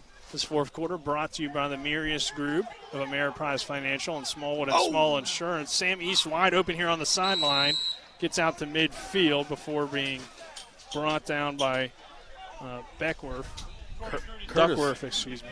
Curtis took a hard hit to the sternum that time.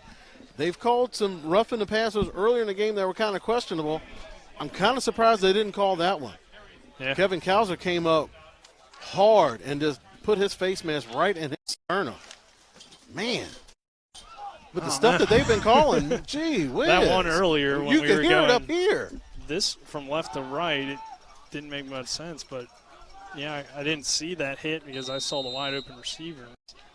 You had your eyes on it there. As Blanks moves into Shepherd territory, down to about the 43-yard line, 42. New running back checking into the game for the Golden Knights. We have Tyrell Sturgis-Coffer, 6 foot 200-pound redshirt sophomore from San Ramon, California. Sturgis-Coffer has the first down for the Gannon Golden Knights. So, I mean, second half seems a lot better, too, from Gannon, because they're running the ball. Running the ball. They're not boxing themselves into 2nd and 10 situations or 3rd and 10s, and it just puts a lot more pressure on the defense where they're having to respect the entire playbook as opposed to just in obvious passing situations. Looks like Shepherd warming up its backup quarterback, Jacob Ball, here on the sideline. Tight window there and broken up and falls incomplete. And Curtis was waiting on his tight end to get open on that play. Not sure if that was the right route to put Alex Whitaker on. Not that fleet of foot wasn't able to get the separation that Curtis was hoping for on that one. McDade kind of breaking up that ball, and good coverage by him. He's been solid out there on the outside really in both these games. Man, Curtis took a shot in his chest. Goodness, great. That made me hurt. Still talking about it, so it must have hurt pretty bad. There's a dump off. Nice catch by, I believe that was Demarius Freeman again. Another Gannon Golden Knights first down. No, it was to the running back. It was Sturgis Coffer. Okay. Again, leaking out of the backfield. They've used that action earlier in the game with the running back going out of the backfield and breaking towards the sidelines. Earlier in the game, they threw the pass to the wide receiver coming back across the middle. Another bad snap. There's Sturgis Coffer lowering the shoulder, but he is met after about a yard pickup. Shepherd getting some new guys in the game as well. On that tackle. And again, that play where they picked up the first down, they ran a similar action earlier in the game, but that was with Antonio Wright, where he leaks out of the backfield, breaks out hard to the right, and then that wide receiver to that side. Early in the game, it was Johnny Freeman doing a square end pattern. This time they went to the running back. Kevin Kauser in on that tackle. Here's a throw to a wide open Whitaker, and he'll take it into the end zone for a touchdown. Gannon. Yeah, I wonder, I mean, obviously Shepherd's got some backups out there, but I wonder if this would have been a lot closer, as that makes it 49-25 if Gannon kind of stayed within its scheme and not try to play Shepherd football and play Gannon football. And that's easier said than done. Right. I mean, it takes a lot of fortitude to stick with your game plan and not let the scoreboard kind of dictate you changing things. But you can see this team has some talent. They have some playmakers out there, but it's just they've got to stay within themselves and just play their style of football. The extra point is up and good. 49-25 our score, 11:18 to go in this one. Take another quick break. We'll be back in 60 seconds after this with more Shepherd football. Erie Insurance says here's to the grown-ups who move, mortgage, mow, and still bust a move. But does your home insurance still fit? Erie helps you protect the home you've grown into, all at fair prices that are often less than the other guys. So how do you find the right coverage? Magic. Nope. Local independent agents who get to know you like this. Your local Erie agent in Martinsburg is Smallwood & Small Insurance. Get a quote at smallwoodandsmall.com. Erie Insurance. Berkeley Medical Center is the first hospital in West Virginia to acquire Surgical Theater's 360-degree XR visualization platform for neurological surgery. Surgical Theater provides a new way to take an immersive look inside the brain and spine that can be used for patient engagement, preoperative planning, and intraoperative visualization. Dr. Jonathan Sherman with the WVU Rockefeller Neuroscience Institute is the first neurosurgeon in West Virginia to offer this revolutionary platform. WVU Medicine, the future of surgery is here. The score 49-25. I mean, if you like points, you definitely got that today out of this football game. Here's a short kick, and again, it's going to go out. Yeah, it did go out of bounds. I wasn't certain for a second if it was going to roll out there, as it was kind of hanging on to last life on the sideline there. Ryan Beach showing his poker face on that one. Yeah. It didn't look that obvious that the ball's going to go out of bounds. Fortunately for him, it did get the funny bounce and it went out of bounds. That's a live football, so Gannon would have had a chance to recover that one. And that's what you'll see a lot of teams doing that nowadays, where they really don't want to kick it deep and give a chance to those returners to get a good return on. So what you try to do is bloop it, have it hang up in the air, usually try to kick it to about the 30 and really put the pressure on that return team to possibly just call a fair catch and take the ball where they get it. So new quarterback for the Rams. It's going to be number 16, Christian Etchkinson, who has an interesting story, Travis. I don't know if you heard about this, but I see he's listed as a quarterback on the roster, so yeah, he is. All right. It was just he was sick before the season and missed some time, and they weren't sure when he was going to be back, but here's Etchkinson ready to go here in week 2. Originally, I think they said week 4 or week 5, so they're able to get him back here on second down, and he'll throw. Etchkinson steps up in the pocket, now rolls out to his left, pump fakes, keeps it, has the first down, and gets out to midfield. He doesn't get a chance to play that much, so when he's out there, he wants to get his money's worth. Yeah, I mean, it's tough being Tyson Bagent's backup. I can tell you that. Probably, if not the best quarterback in Division II, definitely in the top 5, I'd say, just based on, all these numbers he's put up here at Shepherd. We have an injury on the field Take a 30-second break and come back with more Shepherd Rams football here on TV 10. I picked Shepherd University because I'm not just a number. One of the things that surprised me is how friendly everyone is. I like being able to walk down the street and have the professors recognize me by name. I'm constantly learning. But it also has taught me so much about myself and about what I want to do with my future. The location at Shepherd is amazing. Cities like Washington, D.C., Baltimore are only about an hour and a half away. You just got to see it. Once you see it, it just takes your heart.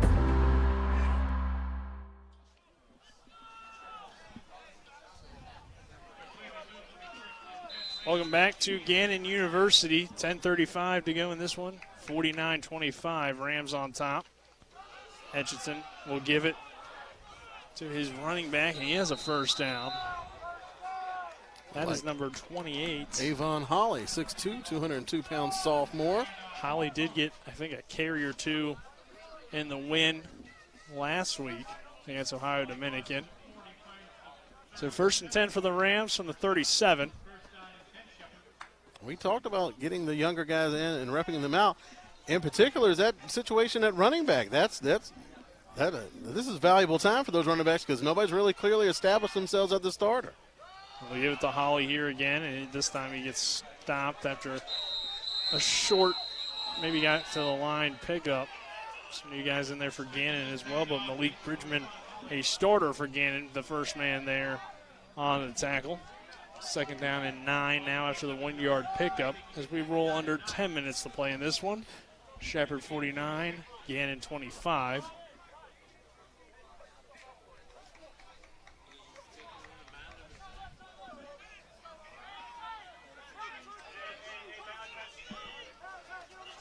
Ball on the 36-yard line.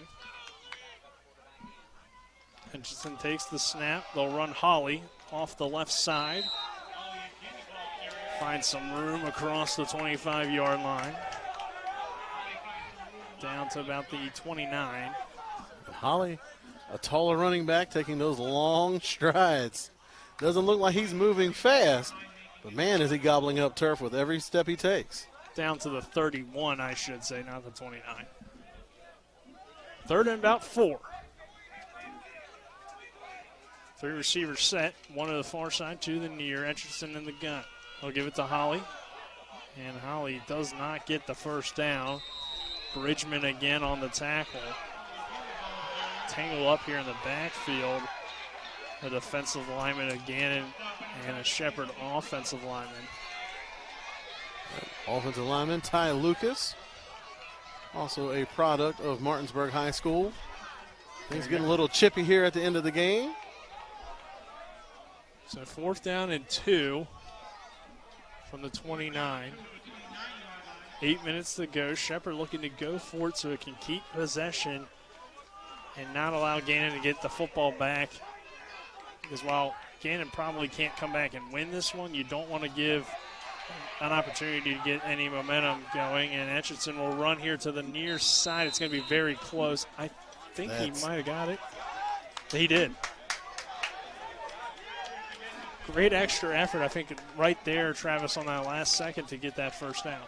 And Etchison showing some veteran savvy out there, getting guys lined up right, making sure not having too many players lined up on the ball, and also showing some courage, pulling that ball down, making something happen after the play breaks down, picking up that first down. You just want to keep the clock rolling at this point.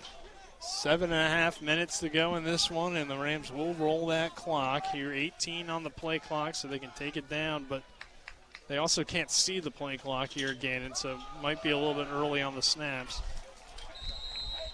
That one stopped in the backfield on the Holly carry.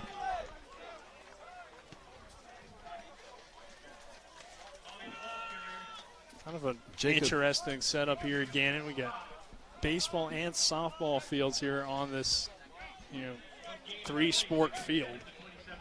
And probably multi-purpose because they can play soccer here. You can play lacrosse. I don't know if Gannon has a lacrosse team or not. Well, they have the markings on the field for it. Well, there you go.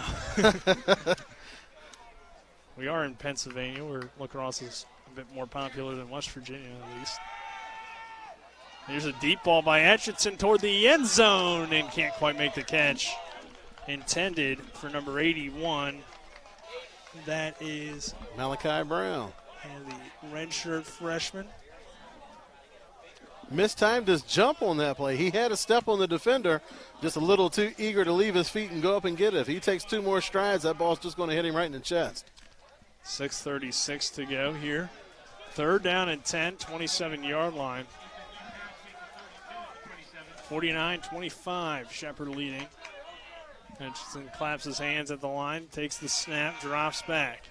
Under some pressure, avoids the sack. Etchinson across the 20 and has the first down. Well, if you want to go to the mobile quarterback, I mean, Bajan might have been able to do that as well, but Etchinson's got some moves, man. Well, you got to do something to establish yourself in that quarterback room. Nice run for the first down. It's a good job of keeping the drive alive, staying in bounds, keeping that clock rolling, and making positive plays. The clock stopped currently due to the first down, I believe. So 49-26 our score. Now they'll roll that clock. 1st and 10 for the Rams at the 15-yard line, coming up on 6 minutes to play. Shepherd well in control of this football game. And looking to add more. Etchinson fakes it to Holly. Nice fake. Gets inside the 15, down about the 10-yard line. You could see the Shepherd coaches wanted him to run that outside. You had the outside hooked. If he tucks it outside of that great lead block, he's still running into the end zone. But, again, he probably had it in his mind that I want to stay in bounds. Right. I don't want to stop the clock. But if he gets outside of that was an excellent block that time on the edge. And sometimes I think you turn it up because you know there's positive yardage, too. Yeah. So you want to get what you can get, yeah. You can get to the outside depending on who all is, running against you. They'll run Holly here up the middle, and he'll get into the end zone. Touchdown, Shepherd. Just a smooth running style. Good zone blocks up front. Again, that inside zone has paid dividends so far today for the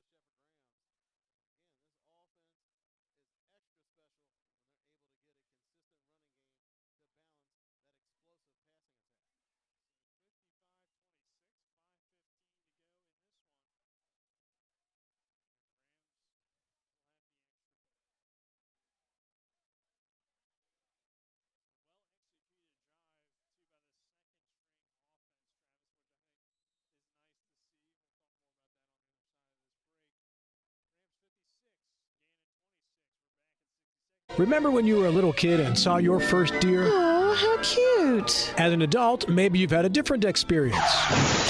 Where'd that come from? Bambi mess up your dream machine? Call Cody's Auto Body today at 304-901-4777 and get the work done right the first time. Cody's Auto Body, 851 Wilston Street in Martinsburg, has a team of auto body professionals with a lifetime of experience putting your ride back together again, regardless of how it got that way. Cody's Auto Body. A reputation for caring, a legacy of service. At Brown Funeral Homes and Cremations, it's been our story since 1880. A family-owned business, we support the needs and wishes of families. We offer traditional services, as well as many options for cremation, customized remembrances, and pre-planning. Brown Funeral Homes and Cremations retains its family atmosphere and stays true to its roots. Contact us for advanced planning, or at your time of loss. We're here when you need us. Set it back because I think he's still probably a break.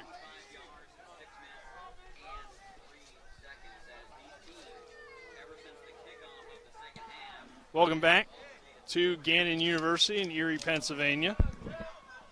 Gannon takes it out across the 20, out to about the 25-yard line. It's been all Shepherd here, 56-26.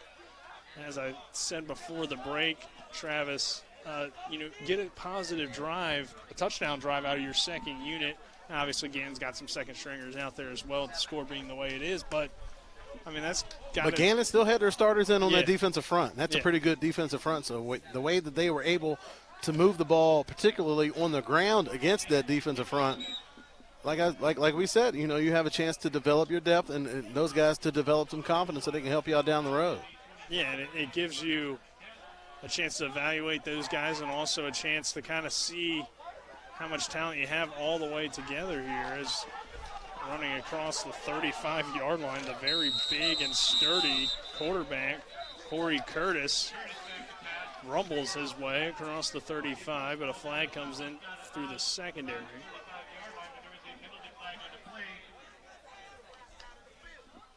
Going to be a holding against Gannon on that play. A lot of times when you have a busted play or the play is lasting a bit longer than what it normally does, you'll see a lot of those type of penalties pop up with guys just doing what they can to just try to make a play for a teammate and sometimes just crossing the line and getting a penalty. Curtis, kind of a slow, majestic runner. You know, he just keeps going. That's a very glass half full kind of way to describe that. I mean, he just keeps going though. Like, it doesn't seem like he's going anywhere, and then you look up and he's got 5, 6. That time probably over 10 yards on the run. So block in the back, but I mean, he just finds a way to kind of get some yards out of. Like his stat line may not jump off the page at you, but he passes the eye test. He threw some accurate passes today. He can extend some plays with his mobility and pick up some tough yards with his size and his strength. Yeah, you can kind of see how this guy could work his way to Ohio State. Obviously, it didn't work out for him, but you see kind of the skill set that would be appealing to a lot of Division I coaches as he throws this one away. He's got the right size, seems to have a pretty good arm, has some mobility as well. So, I mean, he has all those skills that you look for in a quarterback. Certainly checks all the boxes. I think consistency might be his issue. Yeah. Which you look at his completion percentage, and he does have a young supporting cast to his defense.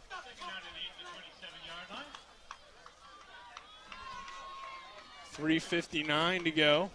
56-26, our score. Curtis in the gun. Second down and about 8 from the 27.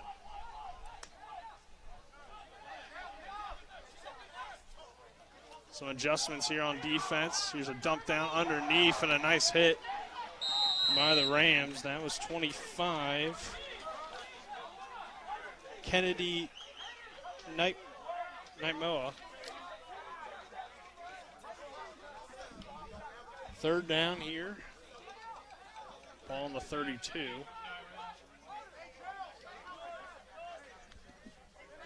.330 to go. And the TMO coming up from his cornerback position. Good textbook tackle. Third and about 3. Curtis in the gun. He'll look to throw. Fires out quickly. Can't haul it in on the far sideline. Is the receiver Demarius Freeman Jr. Turnover on downs. No, that was third down. Oh, was that third down? Yeah. Okay. It would make sense to go for it in some situation. I was just surprised how quick the guy was holding the sticks. Yeah. He put that 4 up there with the quickness. The whistles hadn't stopped blowing. He's locked in. Yeah, he's dialed in. He's already in playoff mode. He's like, 4th down, baby. Let's go. He's trying to get the game moving, too, because he's been on that sideline probably way hotter up there or down there on the field than it is up here. And he is wearing all black. Yeah, so there you go. I mean, you got to speed things up. 3 minutes to go here, 56-26. Shepherd will take another possession and probably look to kind of run this clock out and walk away with another victory in what's been an impressive performance after getting down early, too, Travis. I think that really stood out to me was how Shepherd responded and then kind of forced Gannon into more of a panic mode than Shepherd was. It really got them out of their game plan just with the way that they're able to score points and have those explosive plays on the offensive side of the ball. So now Shepherd will go to its third string quarterback. And they'll run it here with Holly. Holly has the first down into Gannon territory. And there's a finish of a block that you like to see by the second unit. Now at a quarterback, Jacob Ball. Number 8 for the Shepherd University Rams. 1st and 10 into Gannon territory to the 48. Under 3 minutes to go, 56-26. Shepherd going to cruise to another victory to start this season at 2-0. The Rams might even move up in the polls, currently ranked 12th. Certainly didn't do anything today to hurt their position. Yeah, definitely. So they'll run Holly again and another first down run. How about Holly? Holly, he's just smooth. He's a physical runner. Yeah, like he's smooth. The way he just slides through the line and picks his spots, and then he's able to lower the boom. Sometimes taller running backs have difficulty getting down lower and having good pad level, but Holly, when it comes to that point of attack, he can lower the boom. And, I mean, Gannon does have some subs in there, but besides really linebacker, I mean, a lot of the secondary, a lot of the D-line or some of the starters or at least rotational guys. So, I mean, there's You're getting a good look. Yeah, you're getting a good look at Holly here and your second string of lineman. 2 minutes to go in this one, 56-26. Rams have 5 on the play clock. Ball will take the snap. They'll give it to Holly again, running left. Big hole for him, and he, again, fights forward for positive yardage to about the 31. What you like is that he's not panicking as a running back and just trying to bounce everything outside. You can see that he's really paying attention to what the defense is showing him, processing what he's seeing, and then making a quick decision off of it. A lot of times you'll have running backs that will just panic when they see something that doesn't line up perfectly, and they'll just try to bounce it outside. And at this level of football, you can't always rely on your speed to get you to the edge because the defense they're just going to be waiting for you out there. So good, patient run by Holly. Yeah, he seems to really see the hole and then hit it. Yeah. Which is what you want out of a good running back. And obviously, I mean, you know, late in the ball game here, but Holly doing a nice job. That time tackled from behind after getting it inside the 30-yard line, close to the first down marker, but still going to be just a little bit short. So it'll be third down here, third and about 3.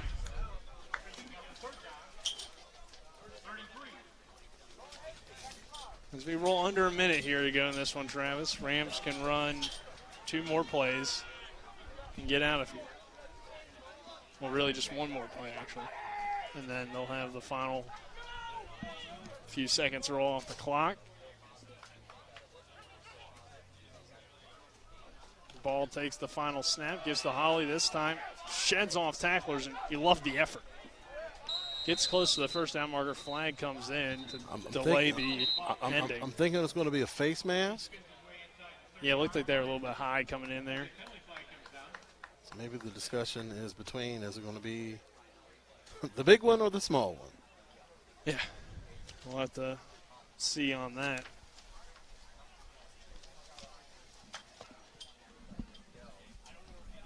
Oh, they're going to wave off the flag. I never understand that. If you threw the flag. You saw something. And then they don't call. And at this point in the game. Or if it's something where if you didn't see it clearly. Yeah. Why did you throw the flag? Because you go, obviously you didn't see it clearly, because if you go in there and have a discussion with the other referees, they're like, no, that didn't happen. Of a game that is over. So why even throw it? I mean, unless it's like something terrible that you got to throw. But anyway, Rams get the win, 56-26. And I think we'll try to get Coach McCook after he's done and after we take a quick break, and then we'll send it down to Colin. He's setting up something over there. But we'll take a quick break, make it a 2-minute break, and then we'll have Coach McCook on the other side of that break. This is Shepherd University Rams football on TV 10. Hi, this is Lauren from Orsini's right here in Martinsburg. Grilling is not just for the boys. We are a Platinum Traeger dealer carrying the Pro Series all the way up to the Timberline Series. We have every flavor of wood pellets along with accessories, rubs, sauces. Not just Traeger, we carry Utz, Meat Church, Lanes, and Dizzy Pig. We also carry a full line of Yeti products. Orsini's has everything to complete your backyard. Visit us at 360 Hack Wilson Way or at Orsinis.com. Remember when you were a little kid and saw your first deer? Oh, how cute. As an adult, maybe you've had a different experience. Where'd that come from? Bambi mess up your dream machine? Call Cody's Auto Body today at 304-901-4777 and get the work done right the first time. Cody's Auto Body, 851 Wilston Street in Martinsburg, has a team of auto body professionals with a lifetime of experience putting your ride back together again, regardless of how it got that way. Cody's Auto Body.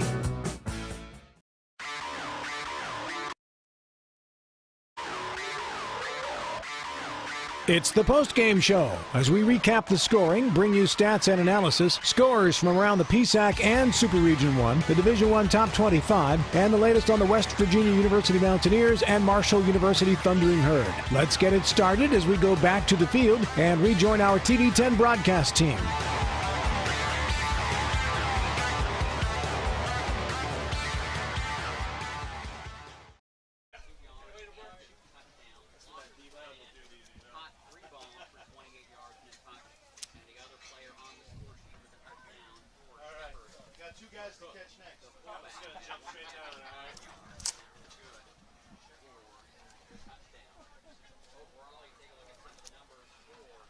Welcome back here on the postgame show.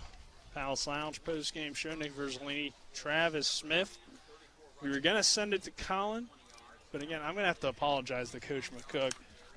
How we communicate is through walkie-talkies, and so Colin and I haven't really been on the same page, and we just haven't been able to get him. But when he comes back out of the locker room, we're going to send it to him, and I will definitely be on top of it this time for the post-game interview. But, Travis, we'll get your thoughts on this one. A 56-26 win for the Rams, and, a pretty interesting ball game, and the Rams' offense, the story. Absolutely. When we talked about it in the pregame, that was the goal for Shepherd coming into today's game. A clean, efficient ball game, and that's exactly what they had. And they pretty much had this game in the bag going into halftime. Just an outstanding first-half performance from Tyson Bajan, just able to put up, like you said, game numbers in the first half. They eliminated those turnovers. They eliminated those penalties, and they were just able to stay on track and ahead of the chains all day long, and Gannon's defense really didn't have any answers for them. And you thought Nick White, the defensive lineman, may have been a factor today. I know Gannon was probably banking that he was possibly going to go back there and be able to disrupt some things in the backfield, but the Shepherd offense made those adjustments. Either they kept in a tight end, they chipped in with a running back. They did it in a variety of ways, but they were able to keep him contained all game long, and that was really their only shot to try to disrupt this Rams offense. Again, the Rams not really relying on the running game, but the way that they are able to pass the football, one, they can supplement the running game, plus they're just so explosive on the edge and down deep. It's like it's at this point in the season, it's really not a necessary component, but it's something. If you want to look for something to grow or develop as the season goes along, you want to get some more runs. But right now, this Shepherd Rams offense is hitting on all cylinders, and it plays into the hands of their defense, where they're able to really rush the passer. The defensive backs are able to play like ball hawks on the back end of the defense. Just a clean all-around game, offense, defense, special teams, just all three phases clicking right now for the Shepherd Rams. We'll definitely keep talking about this one until we get Coach McCook out of the locker room because, well, I just don't want to have another miscommunication. So anything stand out to you on the Gannon side that maybe they could work on? Obviously a young team as Coach McCook kind of makes his way back to Colin. But quickly here, they're a young, talented team. They made a lot of plays today. There was several opportunities where they had chances to score, and a wide receiver either fell down when there were no other defenders around them to kind of slow things down. There was one time where they weren't able to complete a pass where Sam East was deep. So they were able to make plays against a veteran Shepherd unit. So, they're going to have plenty of positive things that they're going to be able to discuss going into their next game. So not all is lost for Gannon. They have a very young team. You look up and down the roster, it's filled with redshirt freshmen, redshirt sophomores. So these type of games, it's going to give them valuable experience to go up against these veteran ball clubs that have a lot on the line, because eventually you want to be able to challenge teams like that for the mountaintop. So this is a good measuring stick for Gannon. They were able to get out, escape, basically injury-free, made plenty of plays, so a lot to build on. We'll send it down to Colin now with Coach McCook. All right, thank you guys down here with the victorious Coach McCook. Let's get you over here in this camera. Congrats on the win. How's it feel? It's great to be 2-0. We've had a long road trip. I thought our kids came out, overcame some adversity, played very solid in all three phases. We obviously have things we've got to get better at and improve on. I think we'll have a focused team coming to work. We got a big one next week, and I'm very proud.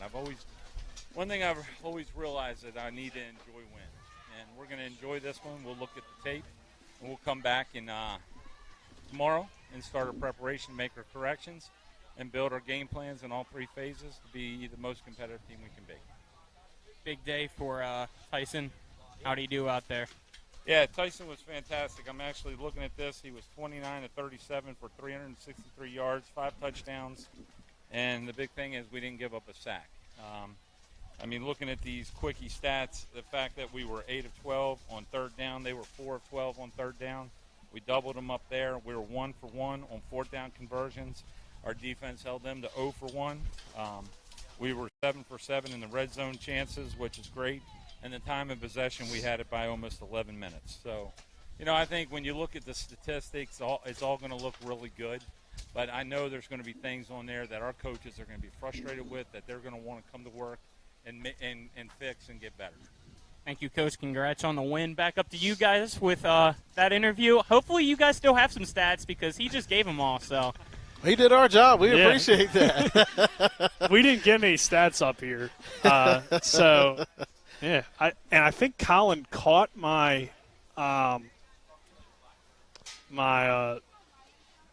ads list. So I can't remember who the post-game stats are brought to you by, but Coach McCook just got it for us right there. So brought to you by Coach McCook for this segment. But I think, yeah, Colin, can you hear me? I don't know if you can hear me, but if you can, turn your mic back on and say the post-game stats sponsor and let us know who that is because Coach McCook just gave it to us. Sponsor for stats. Hold on. This is what blew down. Let me look. Post-game stats is brought to you by Dynamark Atlantic Security, reminding you don't be a statistic. Protect your family, home, and business with the local alarm professionals at Dynamark Atlantic Security. Call Ben Copenhaver at 304-671-2158, and I'm going to bring it up to you guys so that you can have it the rest of the night, all right? Yeah, thank you. So Coach McCook giving you the post-game stats. That's something we probably won't do ever again. But celebrity post-game stats right there. Big time. We're moving up in the world. Yeah, we'll take another 2-minute break. When we come back, we'll continue to kind of break down the matchup, and we'll check on how many more breaks we need, I guess, here, and then we'll kind of wrap things up, get Travis's awards and all that once Colin can get that list back up to me. And we'll be back with more here on the Shepherd Palace Lounge post-game show on TV 10. When will I be able to retire? How do I make the most of the money I have? How do I leave a lasting legacy to my loved ones? I'm Philip McCoy, financial advisor with the Mirius Group, a private wealth advisory practice of Ameriprise Financial Services Incorporated. Call us today at 304-263-4343 to help you make the most of your financial future. Our office is located at 1270 Winchester Avenue, Martinsburg, West Virginia. Ameriprise Financial Services Incorporated, member FINRA and SIPC. W. Harley Miller Systems understands the need and desire for reliable and affordable smart home solutions. Secure your home with a security system and keep a close eye on your family. Automate your home with a Control4 system and have smart technology work as one. Set daily schedules to control your thermostats. Push a button and set the mood for dinner by dimming lights and playing music, or just sit back and enjoy a movie in your own home theater. Put decades of experience to work for you. Visit us at WHMsystems.com or call 304-350-1931. This is Eric at Hagerstown Ford. Over the last decade, the way we buy things have evolved. Now, you get on your phone, click Want It, and it shows up at your front door. At Hagerstown Ford, it is that convenient. We've changed the car buying experience on the I-81 corridor forever. And with a return policy better than Walmart, there's absolutely no reason to buy a new or used car, truck, or SUV anywhere else. Just like Amazon, Hagerstown Ford will deliver the vehicle to you, where you are, and on your time. And if you don't want it, return it. No questions asked. Why waste your time at a car dealership playing the dumb back-and-forth games? Besides, we hate it more than you do. I assure you, no dealership from Winchester, Virginia to Washington, D.C. will beat our price. No dealership from Chambersburg, Pennsylvania to Baltimore, Maryland will beat our price. And no other dealership will allow you to return it if you don't want it. Hagerstown Ford absolutely provides the best experience at the best price. Visit HagerstownFord.com to schedule your VIP experience. Click on the vehicle you want and get your new ride delivered to you at no risk. See dealer for details. And then Shepherd responded, took a 7-6 lead, and it seemed like Gannon kind of got into panic mode, and Shepherd really took advantage of that. Absolutely, and that's the one thing, and it's easier said than done, absolutely. When you don't want to adjust your game plan as far as, like, the game's going to dictate to you how you got to call your offense. But Shepherd is very skilled at doing that, is getting you out of your game plan. And once you do that, they have you dead to rights. It's something where you really have to be disciplined, stick to your guns, have faith in your plan, and not abandon it. And that's what Shepherd was able to do. They were able to spook Gannon early on. They got out of their game plan, and Shepherd was able to take full advantage. All right. And so a good win for Shepherd. They'll be back with IUP next week, which IUP was ranked heading into the week. So presuming if they win, they'll stay in the rankings, and that will be a huge game next week. But we'll have more for that as we get later in the week on the sports mix and stuff like that, and then of course on our pregame show next week. But any big takeaways from this one in terms of things maybe Shepherd could do better moving forward, or things they did really well today? Well, I think that running back position is still wide open for Shepherd. Really, nobody has really emerged as far as, like, the guy that's going to be the man in the backfield for the Shepherd Rams. But I tell you what, Ronnie Brown's doing everything he can to earn that job for himself. He's had 2 huge runs here in the first 2 weeks of the season and really given a boost in that running game and giving some balance to that Ram offense. Actually, I'm going to go ahead and give Ronnie Brown my dynamic player of the game. Or electrifying player of the game. For that big touchdown run he had in the third quarter, I believe it was. Yes. The electrifying player of the game brought to you by Orsini's Home Store, not just an appliance store any longer, 360 Hack Wilson Way, Martinsburg, Orsinis.com. And then what would be your Cody's Body Shop collision of the game? I got to give that to Devin Lynch. He came up and lowered the boom in the third quarter, so he definitely gets the collision of the game. That was a hard hit. You could hear it up here. So that's the Cody's Body Shop collision of the game.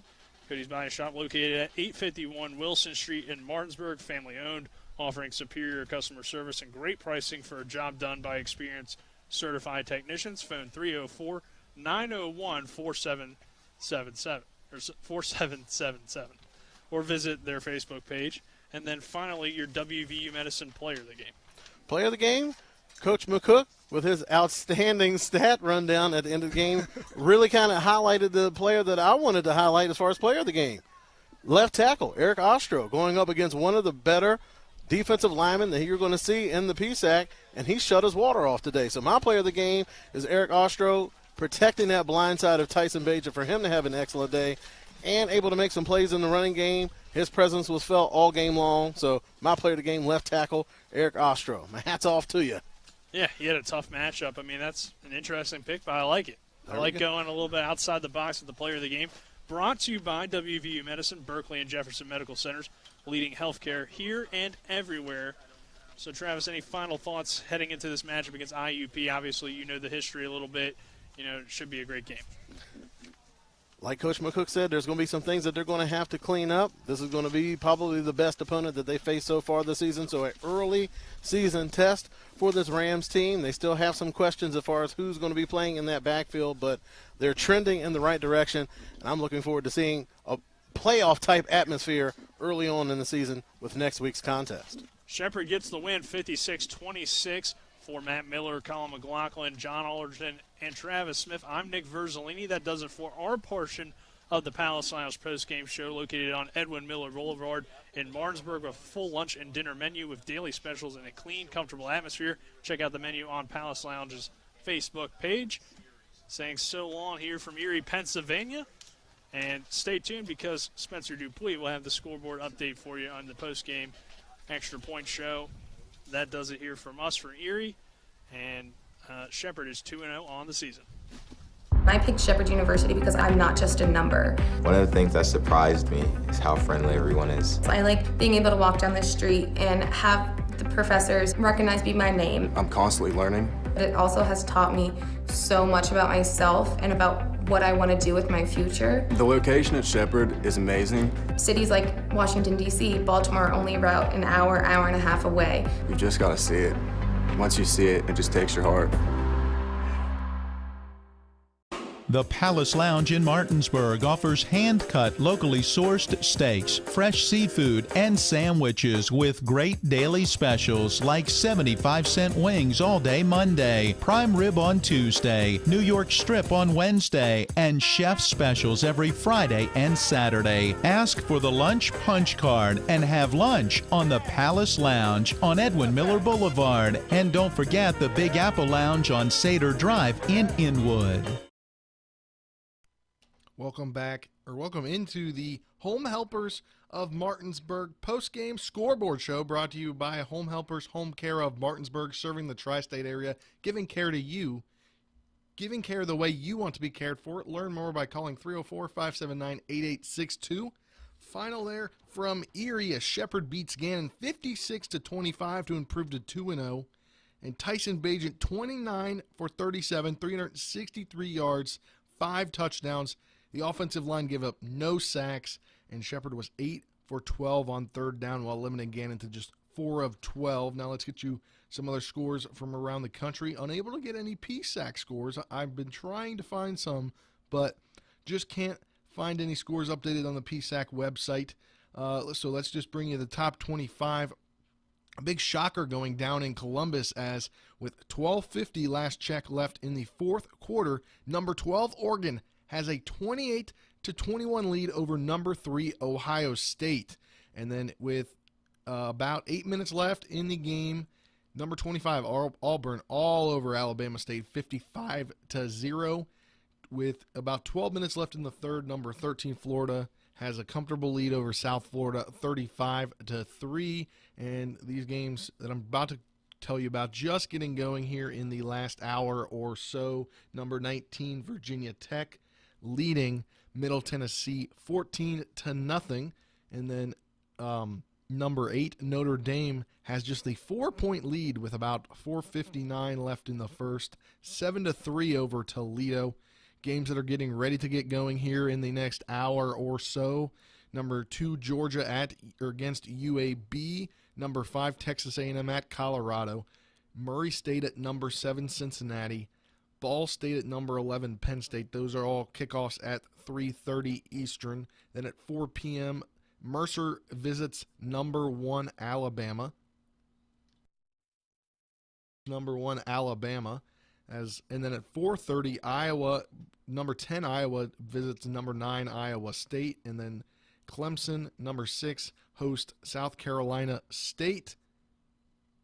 Then number 4 Oklahoma host Western Carolina. Number 15 Texas travels to Arkansas. Number 18 Wisconsin travels to host Eastern Michigan. Number 22 Miami hosts Appalachian State. Number 20 Austin Peay at number 20 Ole Miss. Number 24 North Carolina hosts Georgia State. And then tonight to close it out at 10:30 Stanford against number 14 USC, and also at 10:30 UNLV travels to number 23 Arizona State. And then coming up in the Mountain State tonight, actually in just about 2 hours, just under 2 hours, kickoff at Millen Puskar Stadium as WVU hosts Long Island. You can turn over to WRNR on 106.5 FM AM 740 with the pregame show and hear the call from the Mountaineer Sports Network. And then at 6:30 on ESPN Plus, Marshall hosts NC Central. As we get ready to finish out the show, I've been given a link, so now I can give you some PSAC scores. Shout out to Matt Crawford tuning in from Maryland. Lock Haven is down 52-0 over Cal U. Millersville has a 21-10 lead over Clarion in the third quarter. Then at half, Kutztown and IUP are tied at 7. And then games getting going later today is Bloomsburg at Seton Hill and East Stroudsburg at Slippery Rock. Some games that have gone final: Shippensburg over Edensboro 30-9. And then obviously our game 56-26 over Shepherd over Gannon. And then Westchester over Mercyhurst 56-10. So that about does it for me back here in the TV10 WRNR studios. This Post-game scoreboard extra point show brought to you by the Home Helpers Home Care of Martinsburg, serving the tri-state area, giving care the way you want to be cared for. Learn more by calling 304-579-8862. For the TV10 crew, back up in Erie, Nick Verzolini on play-by-play, Travis Smith doing color, Colin McLaughlin on the sidelines running cameras from the sidelines, then John Alderson producing the video broadcast back there, and then Matt Miller on cameras. I'm Spencer Dupuy. Thanks for tuning in. We'll be back for the Sports Mix Monday. We'll get you caught up on everything this past weekend. Monday through Friday, we'll have Martinsburg at Highland Springs of Virginia next Friday night, and then next Saturday, Shepherd will be at IUP, so that does it back here in the studios. Spencer Dupuy saying so long. We'll talk to you next week. The Palace Lounge in Martinsburg offers hand-cut, locally sourced steaks, fresh seafood, and sandwiches with great daily specials like 75-cent wings all day Monday, prime rib on Tuesday, New York strip on Wednesday, and chef specials every Friday and Saturday. Ask for the lunch punch card and have lunch on the Palace Lounge on Edwin Miller Boulevard. And don't forget the Big Apple Lounge on Sater Drive in Inwood. I picked Shepherd University because I'm not just a number. One of the things that surprised me is how friendly everyone is. I like being able to walk down the street and have the professors recognize me by name. I'm constantly learning. But it also has taught me so much about myself and about what I want to do with my future. The location at Shepherd is amazing. Cities like Washington, D.C., Baltimore are only about an hour and a half away. You just got to see it. Once you see it, it just takes your heart. The Palace Lounge in Martinsburg offers hand-cut. The Eastern Panhandle, making life easier for you, your family, and especially your loved one who needs care. Locally owned, you can trust their professionally trained staff to provide the best possible care, allowing your loved one to remain where they're happiest, in their home. From a few hours to 24/7 service, they'll work with you to develop a custom plan to best meet your needs, including meal prep, light housekeeping, and transportation. Call 304-433-8000 or visit homehelpershomecare.com/panhandle or visit them on Edwin Miller Boulevard in Martinsburg. Each office independently owned and operated.